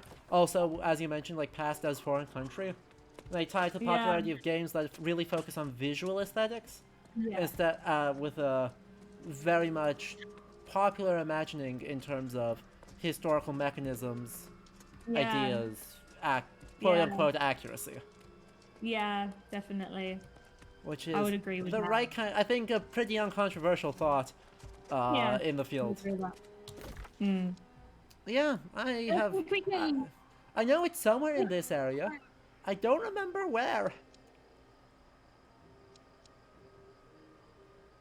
But I think that people do want to also understand the meaning of a period.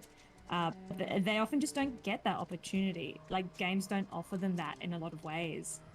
True. So I think when a game does do that, like say Spec Ops: The Line and the anecdotal example I was talking about before, like that person, my family member, really valued that experience, and it made them think a lot, even Yeah. though they didn't go into the game thinking that they were going to have that. Sure. The brain was off initially. It was just a first-person shooter, and then the game turned the brain on. So I think that people do actually enjoy having a revelation of sorts, or gaining some new knowledge or insight in that way, if it's done in a way that also marries well with the visual authenticity and the sort of the entertainment aspect. It's just a matter of, setting it up in such a way that it can actually activate, right? I think that's Yeah. something, I guess, it's something a lot of historical games do not do well in the first place. And so, right, Very few. they'll just either have such faint reference that you don't really register it. I think JRPGs are probably the great example of that, of they're chocked full of reference, but the reference that most people will not process as reference. Yeah. Unless they just absorb it unconsciously into their semiotic field. Yeah. Like what Tess was saying before with, a trope that's repeated so many times that people will just assume that it's historically informed. But maybe it's just a gameplay trope that's been repeated so often that it seems true. Yep. But the other... I had a massive urge for you to just jump down that waterfall just then. That was like an intrusive thought. I was like, wee, let's go. fall damage is fake in this game. Hey. Oh, that was so satisfying. You just satisfied that intrusive thought there. and Thank you. Swimming is also fake in this game, so I do need to be a little bit careful about that. Right. You cannot swim in this game. You just walk on the bottom of the Swimming. ocean. Nice. I know. Settler colonialists could not swim, guys. But seriously, where the That's- heck am I supposed... Where the heck is this Templar? I have... Is he there? Is that where he is? Because every little box here is a building. Yeah, I know he right. had a building. He had a tent next to him. He had a building. I know it was on the way. I truly like just don't remember.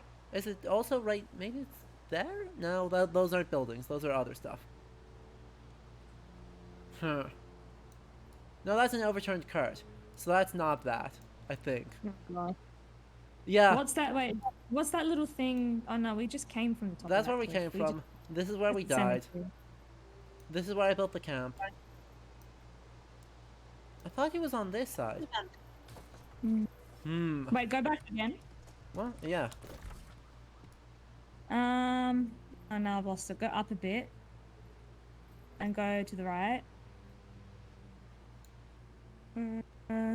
Nah, sorry. I thought I saw something, but I was Yeah. wrong. I do not remember. No. Oh, what's that one there? Which one? This? Not yeah. What's that? It's a lumber mill. No longer no. Okay. Because that's a This war. Then man- there's the war camp. This is where all the wars Okay. take place. Is up here. All right. So. Well, we don't want to defend war right now. There's not one scheduled here anyway. Because they occur on a specific schedule. Okay. Chad, if you remember where the heck we were, if you could give directions, that would be helpful. Because I have gotten full lost because well-programmed video games. Also, really uninteresting visual design on the way to help guide you back. Yeah. It's very repetitive. It's not environment. that it's not pretty. It's just it's got the open world boring. problem of they don't really have great landmarking. No. They're really relying on having the little spinny compass up top in order to tell you where everything yeah. is. It all looks very indistinguishable from each other. Every bit of environment. ACS has asked in the chat, which game were you surprised that did very good history? Because I had a very recent experience of finding an amazingly good write-up of early modern Southeast Asian history in a 2002 furry pirate tabletop True. RPG. He I talked would about like it in the to- Discord actually, and it was I really don't good. want to know why you were playing a furry pirate RPG in the first place, so we'll just leave that aside. You do find good history in surprising places, but Adam, I want to pop that question over to you. What game do you think had surprisingly Huh. good history? You know, I'm gonna rep JRPGs again. Right when we Yeah. played Golden Sun, I was surprised at how thoughtful the alchemical references actually were. Nice. In a way that's not necessarily more not something you expect from JRPGs as a genre, right? You expect them to reference a ton of mythological figures. Yeah. And even Golden Sun, Lost Age has Ulysses as an anime girl. Yeah. Love Right. that. But at the same time, right, a lot of their alchemical imagery was and the use of the djinn particularly, how they were Oh, done cool. up, was surprisingly nuanced. Awesome. Yeah. Is there anything else that comes to mind? That's the main one. Thus far, I've mostly been playing the usual suspects for the past Yeah. year and a half. I really haven't Yeah. played much more beyond the ones you would expect. So, Yeah. haven't really had any true revelations of. I went into this expecting nothing and came out with something really cool. Nothing. Oh, okay. I thought you meant came out with nothing. All right, maybe New World came out with went in expecting nothing, came out with nothing. I came out. Yeah, that's definitely this one. Actually, Yeah, we I came came into out this game hoping for something, and I've come out with less than nothing. So. Less than nothing. No, but you have a wonderful Twitch true. community that are watching and supporting a stream, which is something that has been gained from this experience. I think. True. Chat. Yeah. Let's get some Yeah. hearts. Let's get some of our hearts in Let's chat for get that, some because hearts. if you're gonna, that was some high quality flattery, and you all better appreciate it. I'm loving these comments in the chat. I want to. But I have a pretty great community. I will not lie. Everyone is so thoughtful and like making me think about stuff, which is cool. Hey, what is that emoji emote? I can't tell. It is actually two peacocks like entwined in a really- heart. Entwined. That's so lovely. Oh, Little peacock Yep. cup. The manuscript, I Sweet. think, it was from an Ethiopian book, manuscript, I think. That's super It was cute. just like the top of every leaf has a different little doodad on it.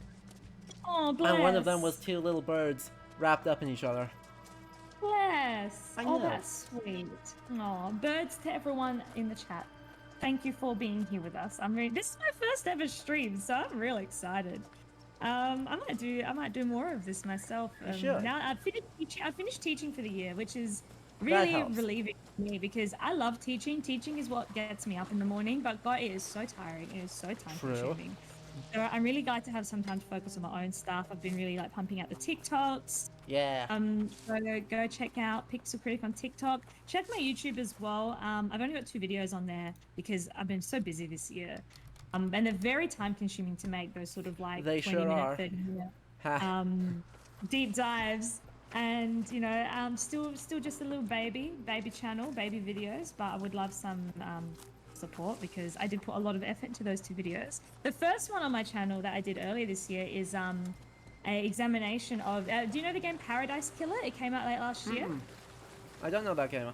I watched your it's one so on cool. Dante from, or right, Dante, was it Virgil? Oh, Virgil, yeah, Yeah. I love Devil May Cry. Devil May Cry is my biggest guilty pleasure franchise because it's just so trashy but so fun. True. I loved it since I was a kid. So that's my most recent one. I looked at all the William Blake references in Devil May Cry 5. Perfect. Because yeah, there's a lot in there. They use tons of quotes from William Blake, and then when I researched into it, I found that like a lot of the themes and concepts in the game were pretty inspired by Blake's characters and mythology as well.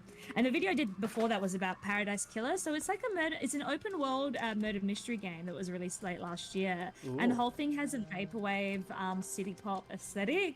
Okay. It's such a cool game. It I'm is here for very that. unique. It's only about like probably 4 or 5 hours long. So it's just a nice short little murder mystery. Some of the coolest visual design and most creative and original character design that I've seen in a game for a long time. Just so original, so unique. And the music is all very 80s Japanese city pop style. And the whole aesthetic is very vaporwave inspired. So I did a bit of an analysis of the way the vaporwave aesthetic in the game reflects the sort of anti-capitalist and postmodernist consumerism critique in the game's storyline. I love So it's that. really cool. I really recommend checking out the game and check out my video on it too. The video is kind of spoiler friendly, so if you haven't played it, you can watch it as well. That But yeah, I've been sounds spending really more excellent. time. Thank you. I enjoyed making. I'm going to do my next one. I'm thinking of talking about why there are so few World War I games compared to World War II games, and talk about True. historical narratives and contrast, obviously, the popular narratives of World War I and World War II. So just get people to think a little bit about like how do they understand World War I versus World War II, and why is World War II such a popular setting, or what kind of narratives do we tend to privilege in culture about World War II? What's the sort of general popular understanding, and how that gets reinforced in so many games compared to World War I, which is a lot more pessimistic in the popular imagination. So Very much. we see a lot less video games about it. Yep. Because, I mean, I'm sure you know, right, what Salvador and Bollinger's brand World War II? Yeah, Be Brand like World War II, I literally love the that. foundational text or foundational article in Yeah, really that whole. At this Yeah. point, there's so much written on World War I and World War II that it's almost like a subfield in the scholarship. it is. It is a subfield. Yeah. There is so much, and I am going to eventually head over to and take a look at it myself. I got plans for one of just going like, oh yeah, you know, basically just summarizing Brand World War II. You know, 8 years on from their article, have we Yeah, evolved yeah. at all? The answer is no. Yeah. No. The answer is, Definitely not. I mean, Enlisted came out a year and a half ago, I think, and it is. Yeah. I mean, it said, "Oh yes, historically accurate. No pink hair here." Immediately shows someone putting up a barricade in 10 seconds with no supplies. Yeah. Yeah. So, Brand World War II is alive and well. Well, that's the sort of thing that's always going to be abstracted in gameplay, I think. It feel like that is, sort of but like that sort of thing is not what I'm super concerned about because it is an abstraction. Actions are always abstracted in gameplay. So you're not meant to interpret that literally, but I feel like it's more what's the narrative of World War II that's being pushed? Is it the sort of the average everyday American man becoming a private enlisted and going to somehow being at every single major battle in World War II because we need to tell the story of how the Americans were super heroic and landed in Normandy and won the war? Like, is that the narrative? That's because that is the brand World War II narrative, 100%. uh-huh. Mm. Yeah, I don't know. I'm interested in that because yes, it's an abstraction, but it's interesting as to what abstractions you can get away with. Yeah, Right? exactly. What And things what do you abstractions think can make be sense?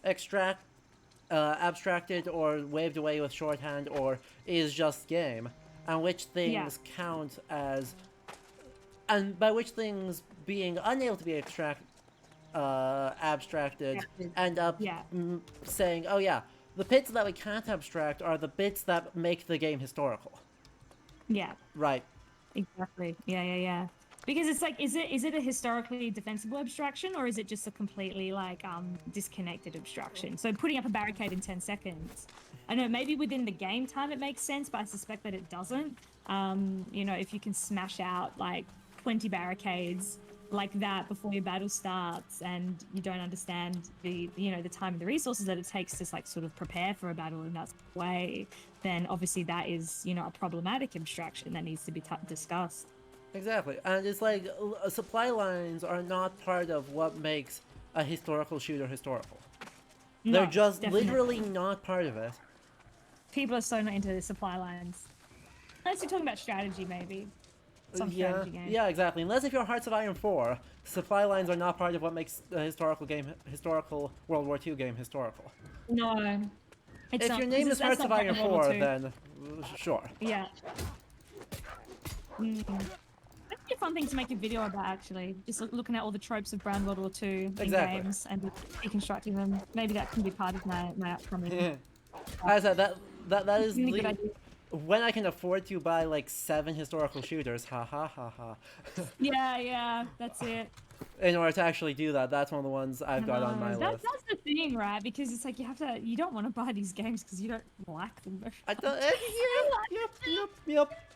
Mood. I grew up playing Call of Duty. Was it Yeah. 3? Like 1, 2, and 3 were all World War II ones? Because I was super There's into so World War II. many. I mean, That's what World we at can War, right? Call of Duty and World at War are both World War II. There was the one in Yeah, like yeah. 2018 that was World War II again. Yeah, I did check that one out because I just thought that was quite a landmark sort of occasion that we're coming back to World War II as a culture. And then Battlefield And I 5. think it had a lot to do with the political era that we were in, with it, like Trump being elected and people looking for some sort of unifying cause, or looking back to a day when America was seen to be noble and sort of had values and things to fight for. And the baddies were clear, and the baddies were. Were they though? I mean, a little bit yes, but also.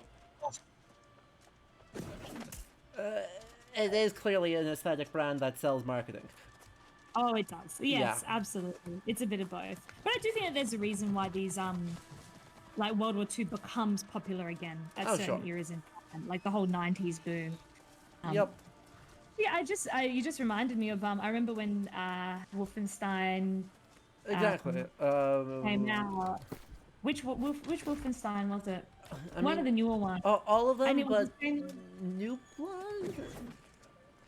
it was the same time think as it's New Trump's Blood. when Trump was elected, and there was a lot of that "Make America Great Again" rhetoric that was just sort of becoming popular and known about in the media. And the Wolfenstein social media team tweeted, was it like "Make punching Nazis great again" or something like that? And it was very like very consciously political in reference to what was going on in America with Trump's election, like that. So like I think people are very much aware of they're connecting World War II with what's going on politically right now. Youngblood. So it wasn't Youngblood. I think it was the New Order. I think it was the first new one that they did. Okay. Well, we have gotten proper lost, so instead of continuing to wander around trying to figure out where the hell the main story quest is, we're just gonna head up. We're just gonna head up to town here, and see if this town looks any different. My expectation is no. And then if it doesn't, it's about a kilometer away. It's not bad. Okay. Yeah. That's not too bad. Yeah, Wolfenstein doesn't take itself seriously. Wolfenstein is like the Inglorious Bastards of video games, so I think it's dope. I think Wolfenstein is very fun, even though it is it reinforces the zombie Nazis cartoon villain trope, which is problematic from a historical perspective, but it's also super fun and it's politically fun and good, but also we need to go deeper. Like, I think there's a problem with depicting Nazis only as 3D cartoon villains. That's why, like I think one of my favorite historical games, even though it's only it's metaphorically historical, it has a fictional setting, but it's Papers, Please. Yeah. It's very obviously meant to be like 80s Cold War in Eastern Europe. So it invents countries, but you know what it is. It's like this, you know what it is. And the great thing about that is that it shows you how everyday people can become complicit in these oppressive systems. So it's not depicting the bad guys as cartoon villains. It actually shows you like how sort of everyday people can get swept up and become part of this machinery. And I think that's a really historically valuable argument to examine in popular culture, because we're so used to seeing the Nazis as these cartoon bad guys. They're treated like aliens, like they're just not even human. You can't understand them. But the scary thing, and the thing that we need to reckon with, is that like they were human, and ordinary seeming humans or people who thought that they were good people could get wrapped up and become part of that machinery of genocide. So that's why I really like Papers, Please. I think that is a really, really fantastic game that conveys a really important message. Yup. Papers, Please is one that's definitely on the list to stream eventually, but also so is the one that like I informally call its sequel, Disco Elysium. Oh my god, I just bought that. I'm so excited. I am picking it up tonight along with Ender Lilies from the autumn sale because it's worth it. Yeah, I picked it up from the autumn sale. I'm super keen. Right, everything I've heard about it says it's doing a very similar, I guess, mechanism, but thinking post-Soviet instead of part of the Soviet machine.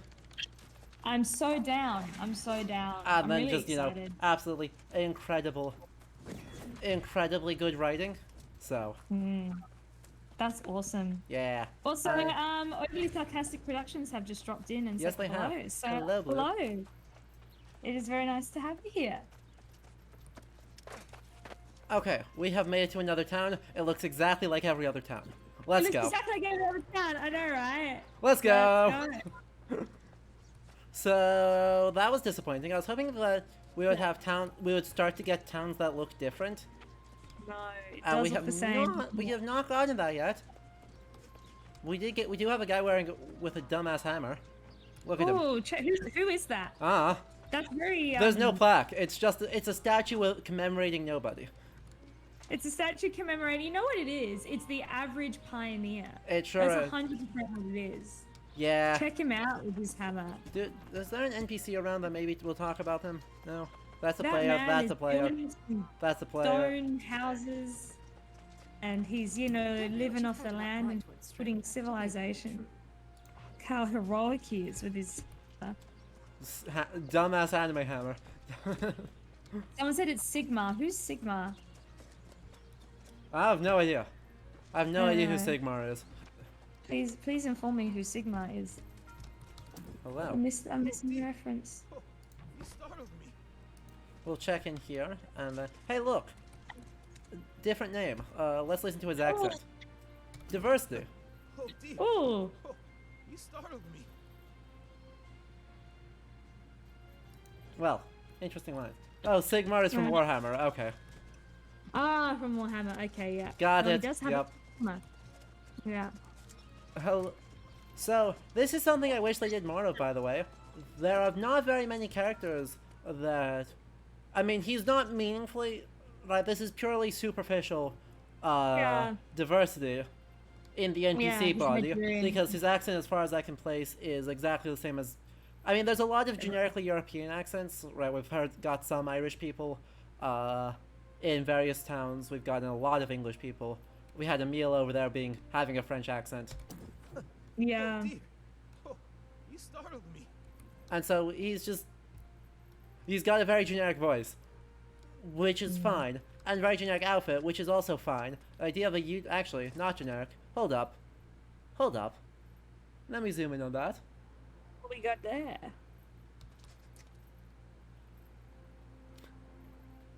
He seems to. I mean, it's vaguely Egyptian pattern.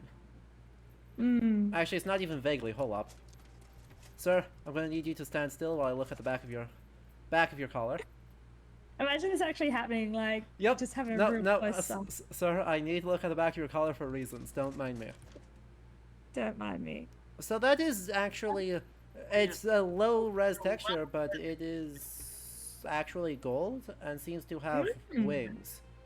So yeah, Egyptian. He's wealthy. He's wealthy. So, yeah, Egyptian elite outfit. Yeah, it's plus- a Nigerian name. It's pseudo-Egyptian. It's an African pastiche. Sure is. This man is a kitchen sink African, right? Exactly. There we go. Which, not a step in the right direction versus the literally everyone in the first 10 hours was white, but not really Really? far enough. Yeah. Yeah. Oh, really? There was one Oh, guy whose wow. name suggested he was Korean, but in practice seemed pretty much to be white. So Yep. it is very white. Yep. Yeah. So Wow. that didn't work. We got nothing useful there. So we went over to Evanscale Reach last time and it mauled us. So let's try running all the way over to Weaver's Fen to end up the stream. See if we can find one town that looks at all different. I came across a game on Steam yesterday, which looks sort of like a survivalist RPG. But you got to play as a Native American chief. I I can't remember what it was called. I think I I can find it saw that. I don't remember its Sort name of either. reminds me of what this could have been. It could have been, If it except it wasn't- sounds, from everything I've heard, it sounds like that game, if it's the game I'm thinking of, it's borderline unplayable and also not very nuanced. That's so sad. It's like the idea was there, but you just didn't. You just didn't. Yep, and That's the exactly. It would be very nice if we could have, if the survival genre could be anti-colonial. I think it would require some. Actually, that's a super fun question. Given that there is a Yeah. whole bunch of survival elements in this, with all the harvesting skills that level up by doing, etc., etc. Yeah. Right. The only thing it doesn't have are meters that if they run out, you die. Yeah. Right. It doesn't have that, but thank goodness it doesn't have that because that's a dumb goodness. mechanic. Yeah. Exactly. Hello, Holt. Don't feed the bears. Thank you, Holt. We're gonna not feed the bears. Don't mess with me, bear. Thank you, bear.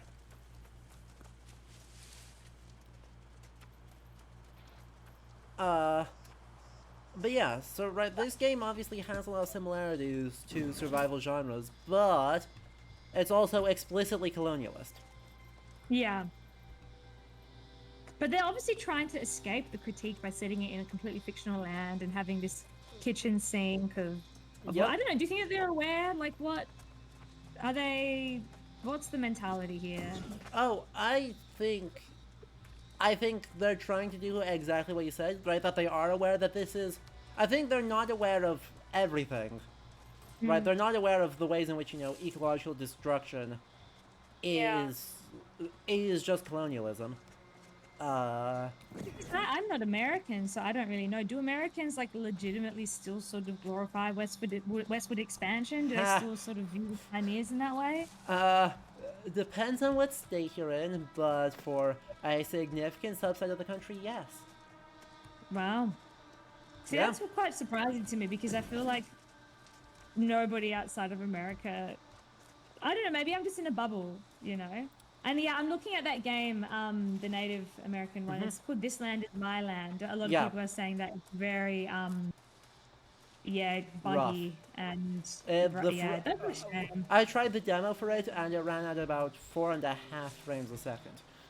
Oh, yikes. So, yeah, not actually playable as a video game. Which, you know, making video But it games does is hard, say, so fair play. But, yeah, recent reviews do say mostly positive, so maybe they've improved it a little bit. they've Um, either that or they've got some bots spamming good reviews. yeah, maybe. One of That's the a above. shame. Yeah.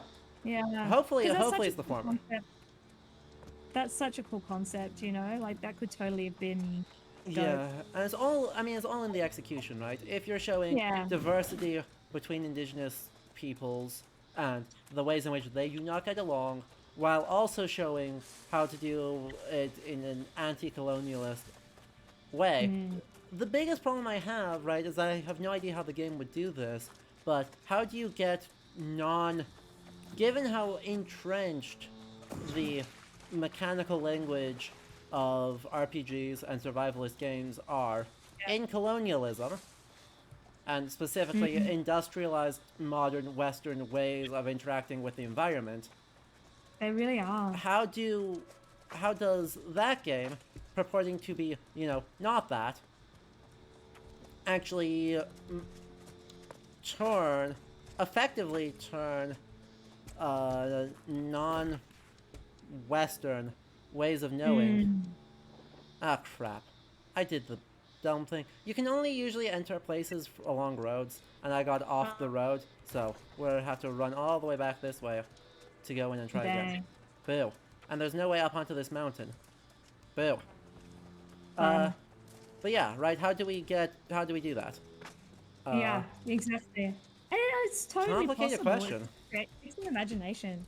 Maybe like I might play that game just to see what they do. Like, what are the mechanics? Because you're so right. Like, our mechanics in most gameplay genres are so rooted in fighting, you know, violence. So, you know, environmental destruction, like you said, building things. So it's a very Western idea of civilization. So how do we break free of that? I think that you can absolutely proceduralize different ways of living and different ways of knowing and different ideologies. We just need to see a bit more creativity instead of people being stuck in the same sort of gameplay genres. We just more innovation, I think, is what we need. Yeah. Yeah, it's just, you know, saying we need more innovation is easy. Yeah. Actually innovating successfully and in a way that Yeah. is doesn't create an equally large host of problems on its own Yeah. is always the question. So I Okay. think even if it does create problems, people still need to go for it. Yeah. Like I was talking, I was at a conference because, like I mentioned earlier, one of my sort of niches is looking at the Holocaust in games. And I was talking with Wolf Kansteiner at a conference, who's a very well-known Holocaust media scholar, and he's done some work recently theorizing about video games and the Holocaust. And I sort of asked him, I said, you know, because he's very much an advocate for interactive digital media being able to engage the public in a sort of Holocaust memory that is critical, self-reflexive, politically aware, conscious, and constructive. I said, how do we actually get to that? And he said, because I'm like, you know, so many people, you know, have tried and the projects haven't worked, or they've failed, or the Holocaust is represented in a very banal way. So how do we actually make it happen? And he said, well, someone's just going to have to take the risk. You Yeah. know? And that's the hard thing, because no one wants to be that one person making that one Holocaust game, except maybe Luke Bernard, who's been insistent on being that one person for the past like 15 years. But and you know, I hope he does it. I hope he does well. He's the one who tried to make Imagination is the Only Escape, going back a long time ago. And he's working on a new game, so we'll see how he goes with that. But yeah, it's like, you know, no one wants to be that one person to make that first sort of big Holocaust game and cop all of that backlash. And, you know, possibly if it doesn't work out, that's even worse than trying to do it and or not trying to do it at all. But someone's got to have to just bite the bullet in a way and just put themselves out there. Yep, but on top of that, I think there's another problem, right? Of, you know, Lucas Pope is able to make, at this point, make a subversive, interesting historical game, and people will recognize it because he did it. He is successful. Congratulations, right? Yeah. I mean, I love Lucas Pope's work. Don't get me wrong, but there's an obvious problem of it is really hard to be discovered, and so right, someone could use someone who isn't as who is in the indie sphere, but doesn't have the oomph of the Lucas Popes of the world. Yeah. Could make that game, and 7 people will ever play it, and no academic will discover it, even though we're looking. And that's it. Poof. Exactly. It's dead in the water. Even if it's successful, just innovating is incredibly financially risky, and that's a risk big and small studios alike can't afford to take. Yeah. That's the problem. So, while I agree that obviously games are nowhere near their potential, it feels like the academic conversations tend to revolve a lot around, just do the thing, and not so much around what are the actual logistical challenges. Right, the discourse is not yet at how do we do the thing. We're still at the call to let's just try and do the thing. Yeah, absolutely. And there's a whole host of material constraints and financial constraints on actually making these games. So it is very easy for us to sit back here as scholars and be like, yeah, just like design this game. But, it's not that easy. And who's going to actually do it, who's going to take that risk. But I think that, even with the resources that we currently have and the way that the industry is, we can still do a lot better. I think just writing better narratives is oh, definitely. First step, writing better narratives. Game writers being more historically aware. There's definitely steps that can be taken. And when games go out, like Blue has said in the chat, when games go out of the way to look more like other games in the field that are successful, yeah, absolutely. That sort of piggybacking almost is really common. And hello, Riley. It is nice to meet you. Ooh, I think I might only be able to stay for about 15 more minutes. Yep, we are just wrapping up. We have about 1 kilometer to go. I got stuck. I got stuck in a mountain on the side of. Oh crap. Yeah, I kind of feel that like sounds spooky. We're gonna steer clear of that time. I feel like 90% of this game is just running through the forest. Yes, it is. Does this reflect the general experience of the game? It reflects the general experience of someone who tries to primarily do main story quests. You run up to someone, you talk, you kill a thing in order to pick up some you kill X many things in order to pick up the resources, you give the person that thing, you go run over to the next person and you do it again. Yeah. If you are actually, engaging with other systems, I'm sure it's more interesting to actually physically play, but I've not been doing that. I've been doing main story quests on stream, and then everything else off stream. Which means that there's a lot of running around, which is great because it gives us time to talk, but it is not necessarily catering for. Perhaps a better way of saying this is it lets me both pay attention to this and talk to you at the same time. Yeah. Because this takes literally 0 brain power. Yeah. But at the same time, it doesn't exactly tailor content to discussion particularly well. No. And by the way, I saw a question from Hborg earlier, by the way, about armor. I have literally no idea. I have no idea. Right there, I know there are light, medium, and heavy armors. We are heavy. That affect how much stamina dodges take. But other than that, I have no idea how much 1 point of damage reduction actually reduces damage by. To know what's actually the best, or whether there's benefits to using glide armor or not. I've not experimented at all. I have just been big numbers go burr. Has been my entire philosophy on this. Hit things and don't get hit. Exactly. I have a shield that blocks some of the stuff. Eventually, I will get another. I will like pick up another one maybe. That will have more damage reduction, or something. Anyway, we are.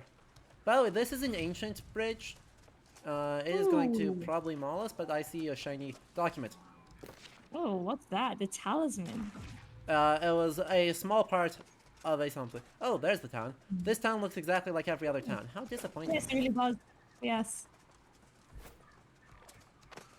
How utterly disappointing. Oh, well, the yeet will be yeeted. It sure is. It looks a little bit It more sure is. ramshackle. Mmm. Okay. Yeah, that tower looks very precariously slanted. Okay. We Weaver's pen. Yep. So we're built up on stilts. Yeah. Oh, it's like a marsh, a bog underneath, I mean, no. and it's still half timber. Okay, yeah, yes. right. There it is. We have a water effect. It's in a bog. Okay, it's in a bog. But yeah, it's painted exactly like the full Waddle and Dobbs. The textures are all very samey, aren't they? They're really samey. The architects need a new I hobby. know. Yeah. How many centuries have we been here, and they hired the same firm to build every building? I know. You'd think you'd want to see, considering that it's meant to be such a melting pot, like kitchen sink of cultures and historical periods. You think you'd see some more influence from different, Hey, different dude- things. this dude's probably Moroccan. I'm afraid you've picked a terrible time to visit. Darn. Such a shame, my guy. We are not picking up your quest. I am not strong enough yet. We're sorry, just dude. trying to. We have just now visited a town. So what do you estimate the proportion of white to non-white people has been in the game thus far? Probably say about 90% white. Yeah. Colonial Simulator 2021. Yeah. Like all Ren fairs, it unfortunately skews very white. Yeah, it does.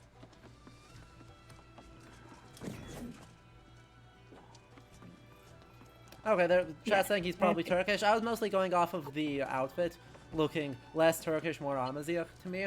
But yeah, fair. Could be Turkish. We have an Ottoman representation. Congratulations. And then we have. Erasmus. He could be from literally anywhere in Europe. He could be from literally anywhere. He's got a decent hat, right? What a good hat. He does. I'm a fan. I like his coat, personally. The silly hat game. This town has better hats than the rest of the game put together so far. So we'll give credit where credit is due. We've got probably Klaus being the Dutch variation of Klaus, makes Yeah. sense. So we've got Dutch probably early modern. We've got Ottoman, and they both have decent hats. You have no hat. Come on, get with the Did I times. say alchemist dude? Get with the times. Get with the times. We need to upgrade our hat. What hats do we have? This is the I only like other. that. This Yeah, is I the only like other hat that. we've got on. Yeah, keep that one. That's fancy. Yeah, we got a feather. We got some red. It's a bit flashy. Yeah. Perfect. We're fitting in with the aesthetic. Hats are the Yeah. only aesthetic. Come on, can we get one more hat? One more hat to close off the stream. The villagers that live in the Miasma swamp are getting ill? You don't say. You don't have a hat either. Come on. Where are the folks with the hats? Sadly, all these three were all the different faction people, so I think they're pretty generic across towns.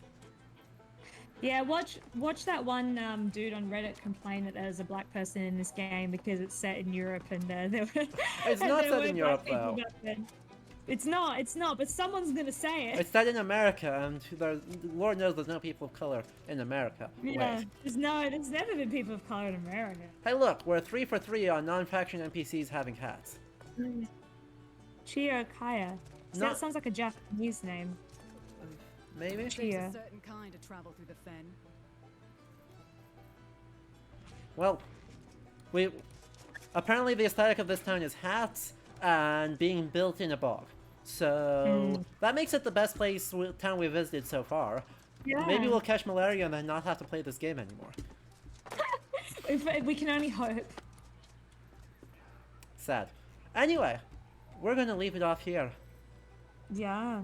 So, we're gonna roll back over to you. So, thank you so much, Tamika, for coming on. Thank you for having me, Adam. I've been really excited to be here, and this has been enlightening in a way, I suppose. At least now I can say I've watched about 2 hours of New World, and You're not gained missing very much. little. You're not missing much. Too much. No, but the conversations we've had along Exactly. the way, that was the true gift, the true moral of the story. So yeah, it's Exactly. been really We've cool to we've be pulled on. some good history out of bad history and had a lovely discussion. We have, and I love all the people in the chat. This is so cool. You guys are so like interesting to talk to. So thank you for chucking your questions and your contributions at me. Please do give me a follow on my Twitter and my TikTok and my YouTube so we can keep in touch because I'd love to hear from more cool and interesting people Once about again. history and fun history things. So there is So the I'm link really to the excited. TikTok Thank in chat. you. I'll and- pop my YouTube channel link in as well. Perfect. In the chat. Yes, because you do cool work in other online spaces. Thank you. I appreciate that. Well, Yeah. I'm really keen to see more of your stream as well. Yeah. If So, anything interesting happens in New World eventually, hopefully Ha. I'll be here for it. uh, strong hope, but we can see. So, in announcements, next stream will be more Age of Empires probably on Friday. Not super decided on that yet, but you know, if it is, we're starting up the Mongol campaign, which will be Ooh, exciting. that's exciting. Uh-huh. And then no stream over the weekend because it's final season for me. Hooray. The joys of luck. being a student. Yeah. They're all projects, Yeah. not papers, so Yeah, Meh. that's alright. it's not as bad. But then next Historians versus New World will be 1 week from today at a weird time. We start 1 hour later than normal. One hour later than this week, so 7 p.m. Eastern time, to have Sophie Quests, another Twitch streamer from Australia doing co-learning in history and games here on Twitch. So That's so fun. yeah. I'll tune in. The only, as far as I know, the only English language historical streamer who has more followers than I do. Nice. As far as there is a contest, actually, a super cool person, very excited.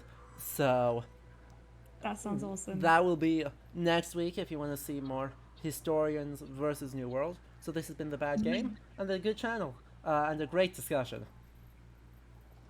So yeah, we're going to leave it off here. I hope you all have a lovely rest of your day. One more round of applause for Tamika, chat. Oh, thank you very much. Have a lovely day, everyone. It's midday here now, so I've still got the rest of my. It's a beautiful sunny day, so I'll lovely. head outside. And if you're in the US, it's a lovely winter evening. Enjoy. Rug up. Yep. Have some hot chocolate. Exactly. And I hope you all, whatever time it is, have a lovely rest of your day. And we'll see you next time. Bye, everyone. Bye.